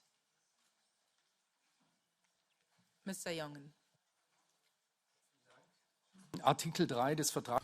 Article 3 of the Treaty on the European Union requires that the cultural heritage of Europe be protected. If you look at the specific cultural promotion in Europe, in the EU, it's basically a left-wing chasm that opens up. In Perform Europe, for example, 42 inclusive, diverse and green partner projects are to be promoted, amongst them queer deities in migration, the body perspective, eco-feminist perspective, and Caliban and Rich as a play, and I quote, that celebrates the subjugation of white Europeans. 2.1 million euros set aside for that, and many other examples similar. Gender ideologies and political activities against white people, is that something that you would support in protecting our heritage? And if no, this sort of abuse of the speaker's broken off. The support of culture, cultural heritage, and our diversity is one of the pillars on which we will build the cultural compass. When we speak about cultural diversity and our values, these are mainstreamed into all our actions. If you look at Creative Europe, we have a program that really promotes our values and priorities. These are values and priorities that are through which our cultural professionals need to promote as a result to be able to access this funding, thereby making them more visible. These are values that for us are very important. We speak about equality, and that includes age equality, that includes gender equality, that includes equality between different people, and that is not something that in this union we can compromise on. Mrs. Morace. Presidente. Well, thank you, Madam Chair. Well, Commissioner-designate, I imagine that you know the rules on differentiated treatment when it comes to professional sport practiced by men and that practiced by women. So 2 questions. Which measures do you intend to take to invite Sports Federation to ensure that the awards provided in sporting competitions are the same for men and women? and so prize money here? And then secondly, how do you want to, are you going to cooperate with interested parties to prevent discrimination, which prevents the professional growth of female athletes, especially when compared with male athletes? And here also I'd like to know about training and people's lives post their sporting career. Thank you. Look, one of the foundations of our sport model and the values-based sport model that we will promote is the autonomy of sport organizations to govern their sport independently. That does not mean that we cannot have this opportunity to be assertive with them, to send a strong signal of what our expectations are in various areas, because a values-based European sport model is one that stands up for human and for social rights. And that is for us, a cornerstone of what this should be. So we will have to take this opportunity to work together to make it absolutely clear that when it comes to big sporting events, when it comes to sporting competitions, equality is something that is an absolute priority. And I have already been very clear that this autonomy is not unconditional. They must respect EU law, and they must respect good governance principles. We will make this absolutely clear when we engage with sporting federations, when we engage with sporting movements, as well as when we are engaged in sporting diplomacy with third countries, with the sporting movement outside our union, because these are values that for us are very important, and we will continue to promote them and defend them. Thank you so much, Shafar. We will now start a third round of questions, and I will give the floor to the invited committee, starting with the Vice Chair of the Committee on Employment and Social Affairs, Mrs. Jagna Maciej-Walczak. Thank you, Chair, for floor. Mr. Commissioner-designate. The question already has been asked in writing by our committee and during this hearing. However, EMBL committee is not fully satisfied with the detail of your answers. Could you please elaborate further and with clear and concrete commitments and examples on the following? What actions and measures will you propose to ensure the social inclusion of all generations and their full participation in society and the economy? And what legislative initiatives do you envisage with regard to youth and intergenerational fairness, and how are you going to cooperate with Executive Vice President designate Minzatu in this context? Thank you. Intergenerational fairness is about ensuring that everyone has a voice in our society. It's about ensuring that we listen to everyone and act upon their views, that we leave no one behind in whatever we do, whilst at the same time future-proofing our legislation. Now, this requires a whole-of-commission approach, because it affects our society in its entirety. It requires coordination and collaboration with all the members of the future college. And I look forward to work with each and every one of them to promote inclusion and fairness in all actions that we take. I have spoken already to the designated vice president responsible for people and skills, and I will be at her side, working hand in hand with her to deliver in these areas, whether it's on the action plan, on the implementation of the pillar on social rights, or the anti-poverty strategy, which are going to be absolutely key in promoting inclusion and fairness. But this extends also to other members of college, because when we speak about intergenerational fairness, this touches upon housing issues, it touches upon climate change, where we need to ensure that we have a just transition as well as a transition that enables us to be greener. It touches upon employment policies. It touches upon public finances.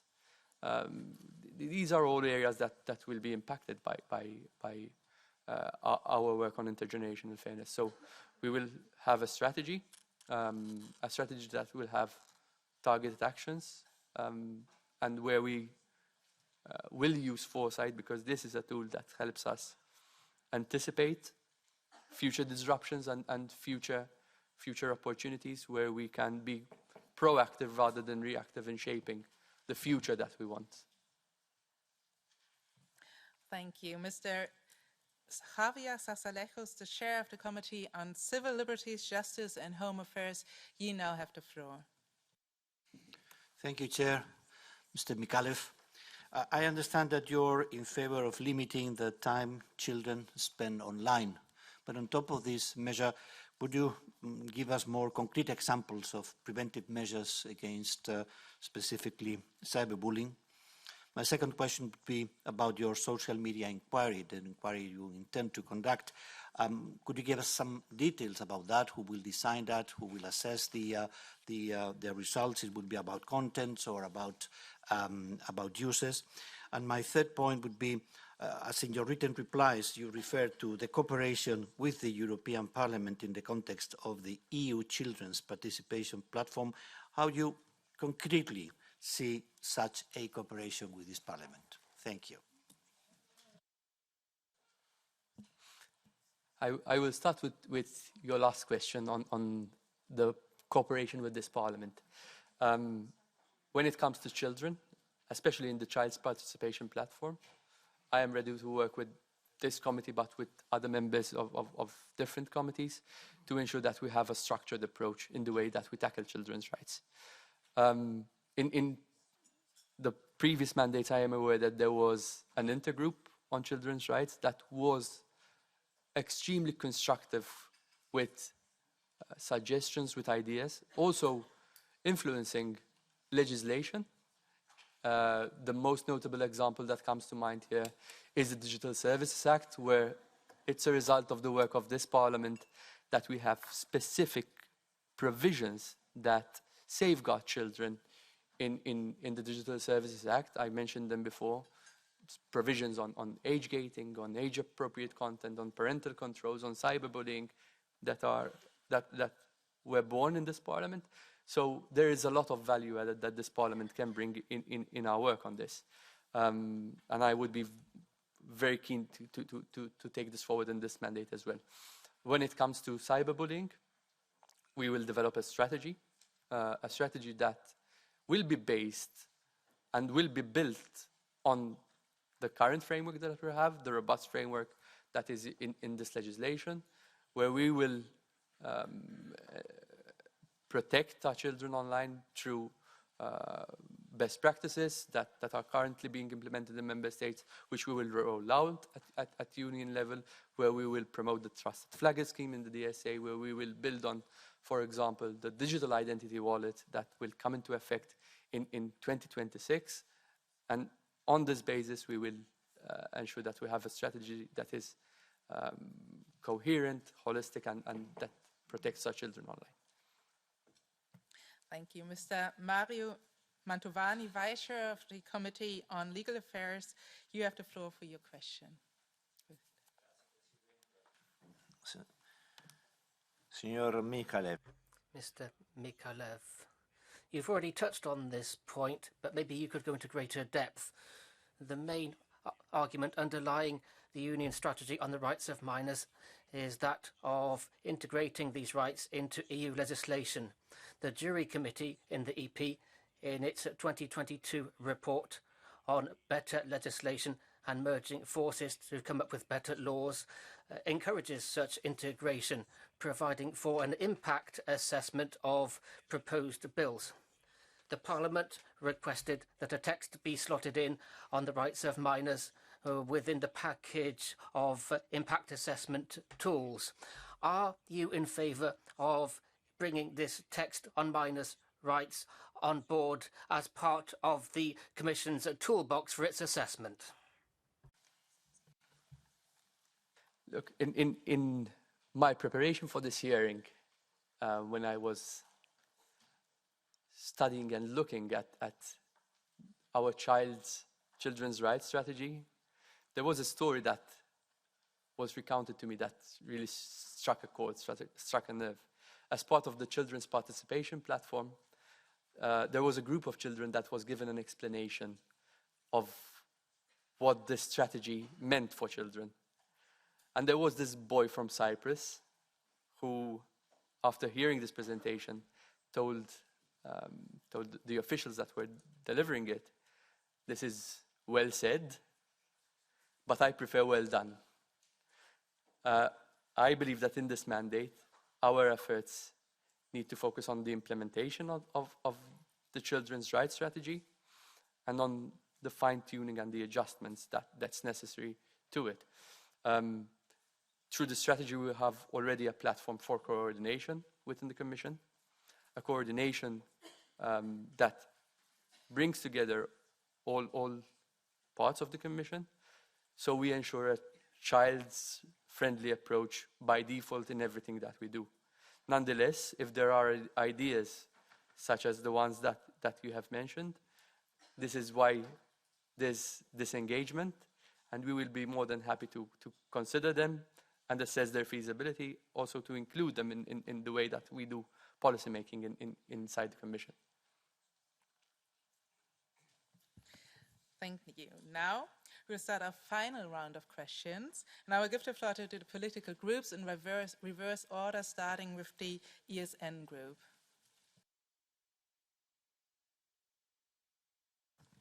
Mr.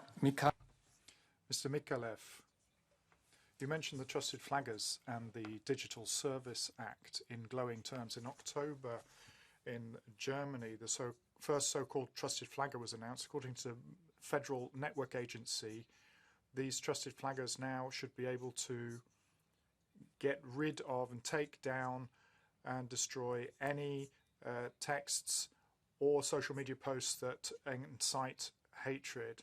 It seems that there are no longer independent courts. There's a private court called Respect that is headed by people who've been trained in Cairo by Islamists. And this is being underwritten by the Digital Services Act. In your answer to the question of the committee, you pointed out correctly that freedom of expression is important and worthy of defending as a fundamental right. How do you defend the fact the speaker's cut off? I don't know if there was a question there, but what I will tell you is that civil society has a huge role to play in our communities, in the way that we work inside the union. We will always support civil society in their work, because they enrich our societies and provide very valuable contributions. In the context of the Digital Services Act, there are, and I know that there are a great many organizations that have built expertise on cyberbullying issues, that have knowledge on how to detect cyberbullying cases, and that knowledge could be very useful to be able to report and for the victims to be able to seek advice. I will definitely have an open door approach to work with civil society, and this is something that I will do so in this part of my portfolio as well as in other areas. Mr. Papas. Mr. MICALLEF, although in the European Parliament, with a resolution in the previous mandate, we saw that 2% of the budget should go to culture, but it is expected that funding in the next MFF will be drastically reduced, especially for the funds under your portfolio. How will you resist to these reductions? How will you make the most of Erasmus+, and what should this program be focused on mostly? Thank you.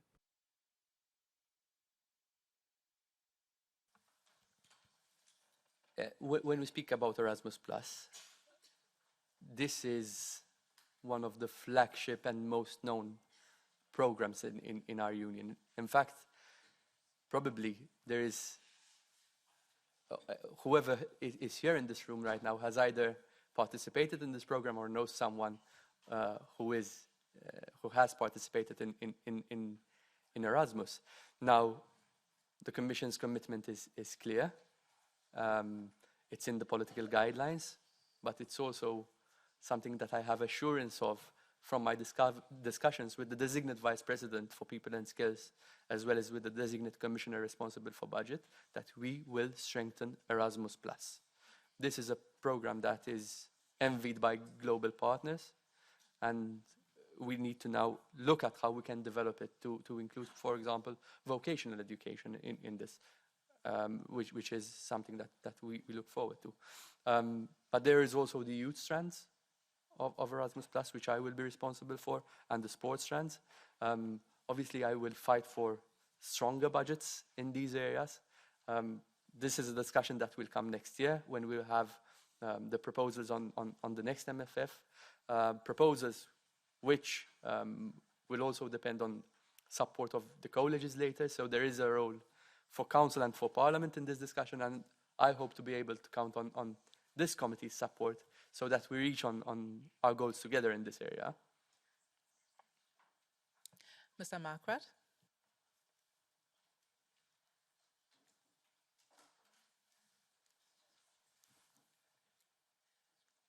Can some no.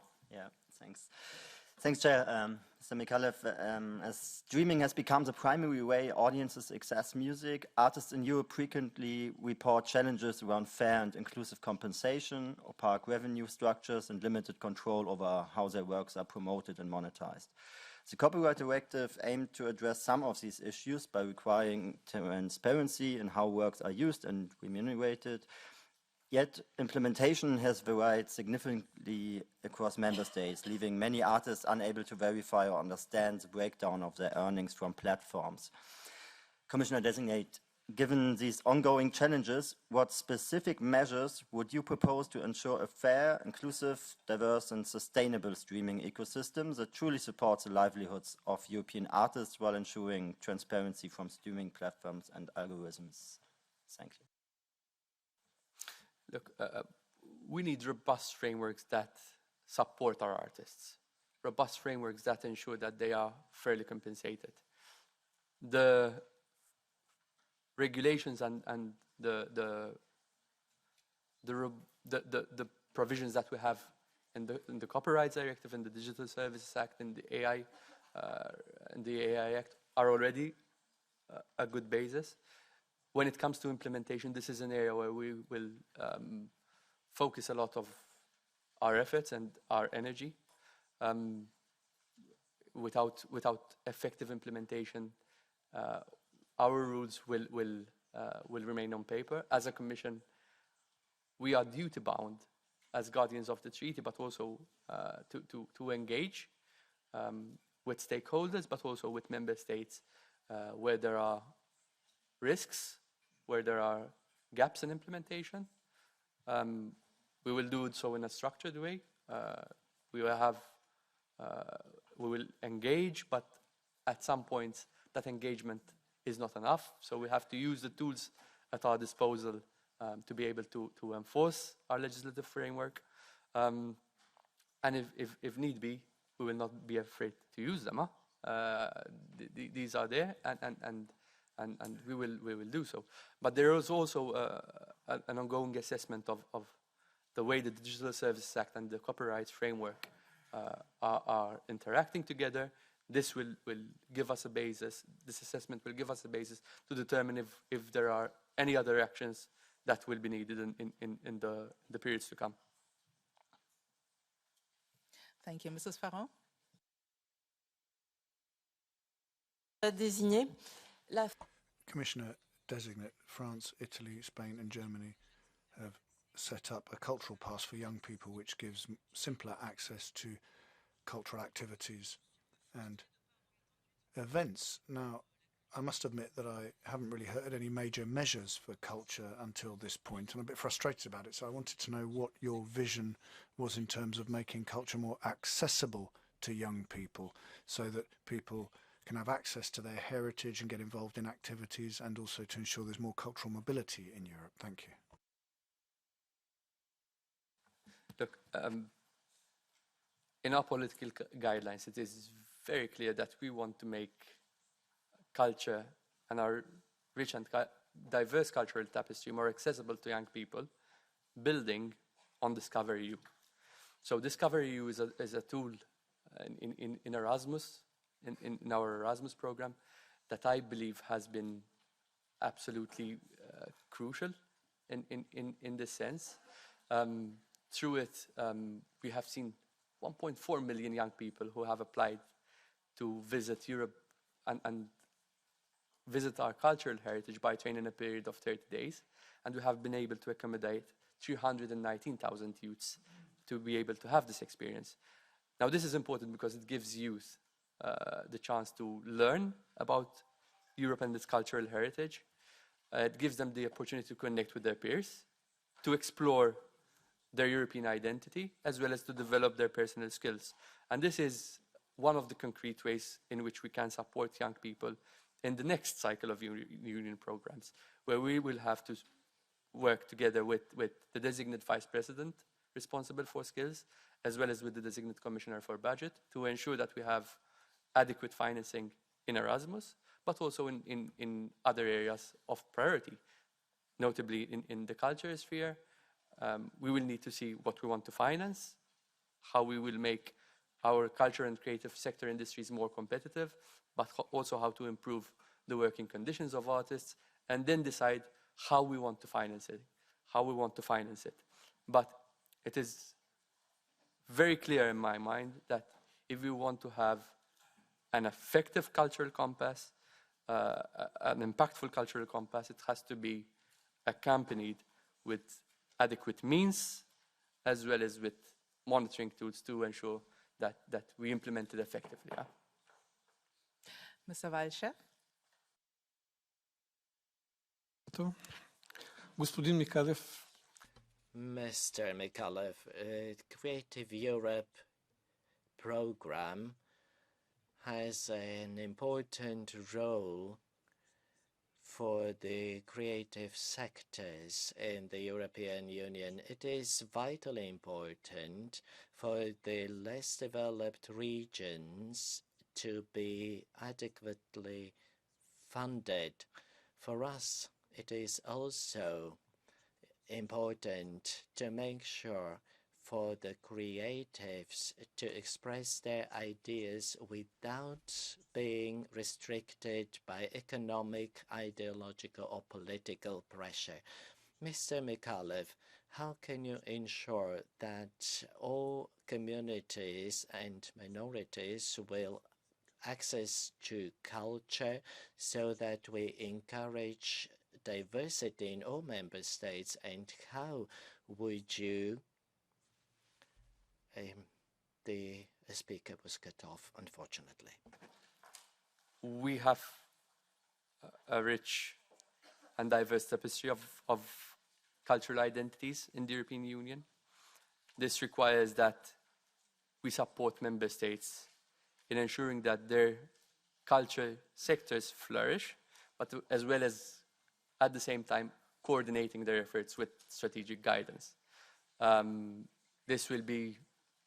This coordination role is one which is very important. We have right now fragmented approach. There are multiple policies and multiple funding programs in our union that are tackling culture from different angles. So we really need to have something overarching, something that guides our cultural interventions in both funds and programs, as well as in our legislative work.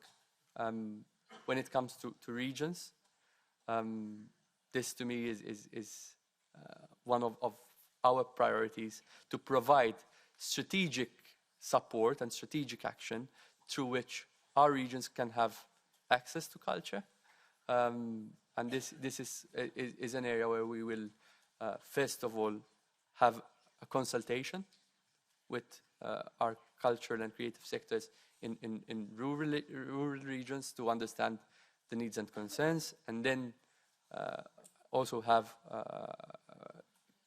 events or a conference where we share our findings and discuss how we best tackle the issue of culture and regions. Mrs. Krisi. Dans vos réponses In your answers to the written questions from the Culture Committee, you specified that you would talk to the competent commissioner on the digital sphere. It's true that we're seeing European regulation that's being put in place preventing people in the realm of technologies from doing their job. The ChatGPT voice that can simulate a human, OpenAI is waiting to release this in Europe. Apple and others have delayed launching their AI businesses in Europe, saying the bureaucracy is too much, there's too much restriction. So rather than increasing red tape on digital freedoms, do you not think there should be a moratorium on AI and other technological developments so that our companies can benefit? Thank you.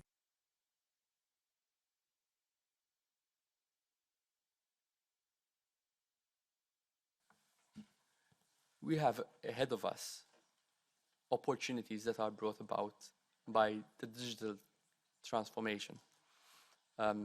Opportunities that bring with them the need to significantly transform these sectors, but also to manage the risks that they bring with them. Change is something that can be feared, but it is something that we have to embrace because we cannot become outdated. So I think the most important thing is that we find a balance. That we protect our competitiveness, that we protect our cultural and creative sectors in a way that is ethical and that it is fair, that they are reimbursed for their content and that their content is marked online. This is work that we have already made significant steps on in this mandate. So now it's something that we have to build on in the next mandate to ensure that we protect these sectors in the digital age. Mrs. Rafovich. Présidente, Monsieur le Commissaire-designate. Madam Chair, Commissioner-designate. Now, before asking my question on Creative Europe, let me just express my disappointment and annoyance at what's been said here by the far right on the opening ceremony to the Olympic and Paralympic Games in Paris and this so-called LGBT ideology. I'm very proud that this opening ceremony showed our universal values. These are the values of Paris and Europe. Transphobia, homophobia, racism, sexism, none of that has a place in sport or culture. And it doesn't have a place in our parliament either. And I'd like to thank you, sir, for being so clear. Now, moving on to the Creative Europe programme. Now, the media part of that is more and more widespread. And would you be welcome the fact that media goes back to DG instead of DG Connect as it was 10 years ago? And if that's the case, how do you intend to do that? Thank you. The organization, the administrative organization is not something that is within my prerogative. It's not within my control. What I will tell you is that in this current commission, all our portfolios are in some way, shape or form interlinked. There is not one policy area that's not in some way linked to another. If you take, for example, the youth, this is linked to education, it's linked to mental health, it's linked to equality, it's linked to many areas. If you take intergenerational fairness, I have already had the opportunity to mention how I see a link between this strategy and the work we do on environment, on housing, on public finances, on employment. So it's absolutely crucial that we work as one, that we work in a coordinated way, that we collaborate together, that we also work as a team with Parliament, with stakeholders, with member states, and that together we make a Team Europe, a Team Europe that will ensure that we deliver on our common objectives of bettering and improving the quality of life of our citizens. Mrs. Verheyen.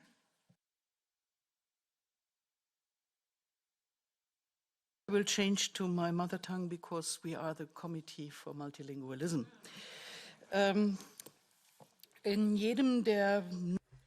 In each of the mission letters, it says we will strive to make Europe faster and simpler. In the CULT committee, we looked at a report on the Erasmus Plus programme with youth, sport, Discover EU and education. We've examined all of that. We've examined the cultural strand and the Solidarity Corps. We noted that across the board we need to work on better inclusion and heavy whittling down of red tape.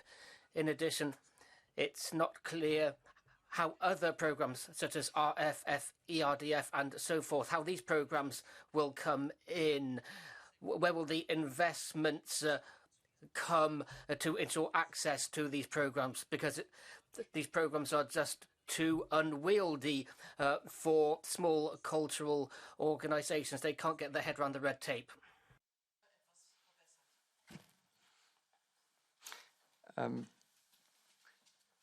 Simplification continues to be one of our priorities for the next period. I remember when I was a student at university, we had this Youth in Action initiative that we worked on. Apart from it being a great experience, I remember a couple of nights with my friends in students' house printing stacks this big of paper and queuing outside the National Agency's office to submit the application.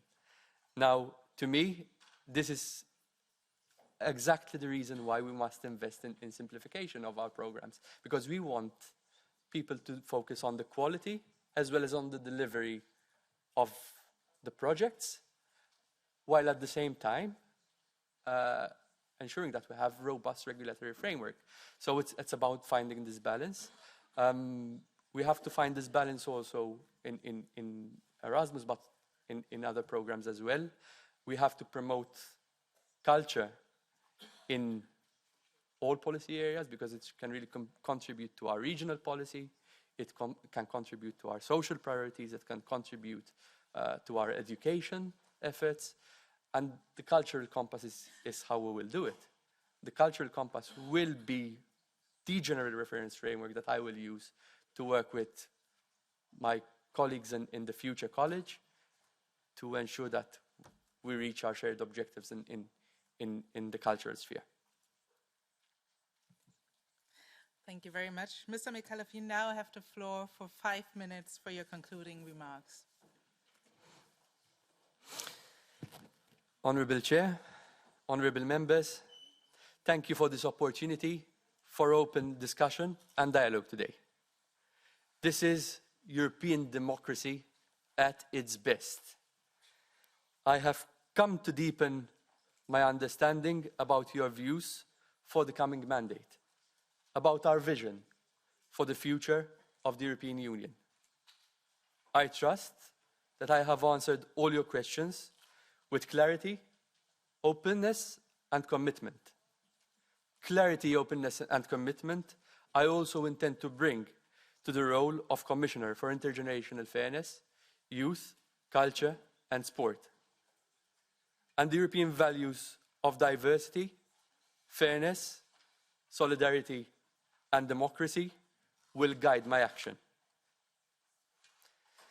Major challenges stand before us.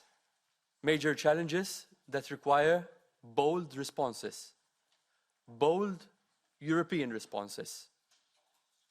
Conflict, inequality, and climate change are now all part of our political reality and already have a direct impact on our lives.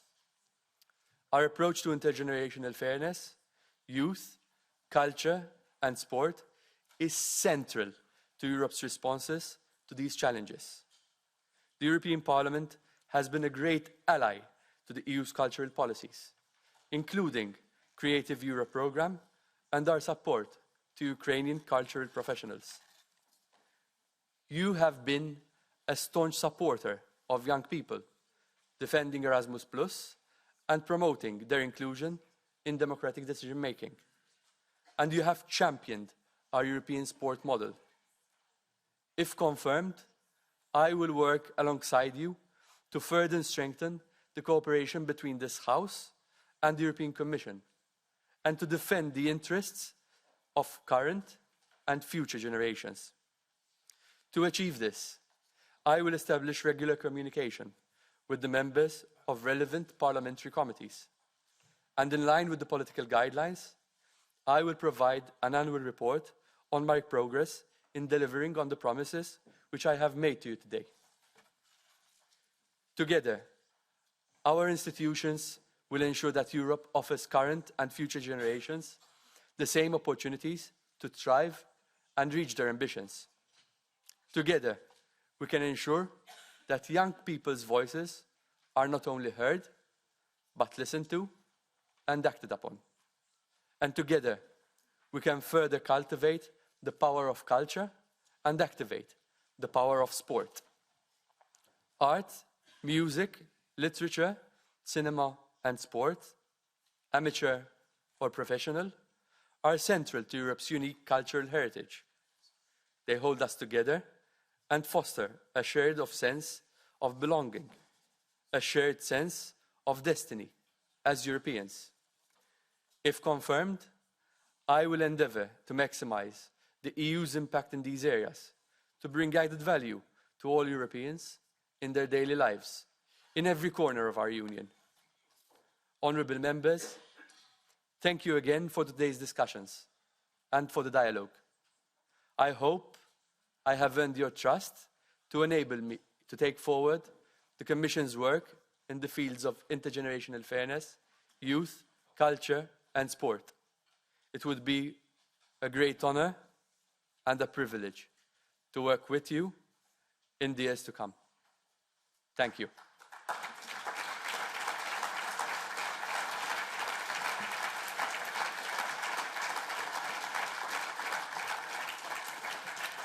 Thank you very much, Mr. MICALLEF.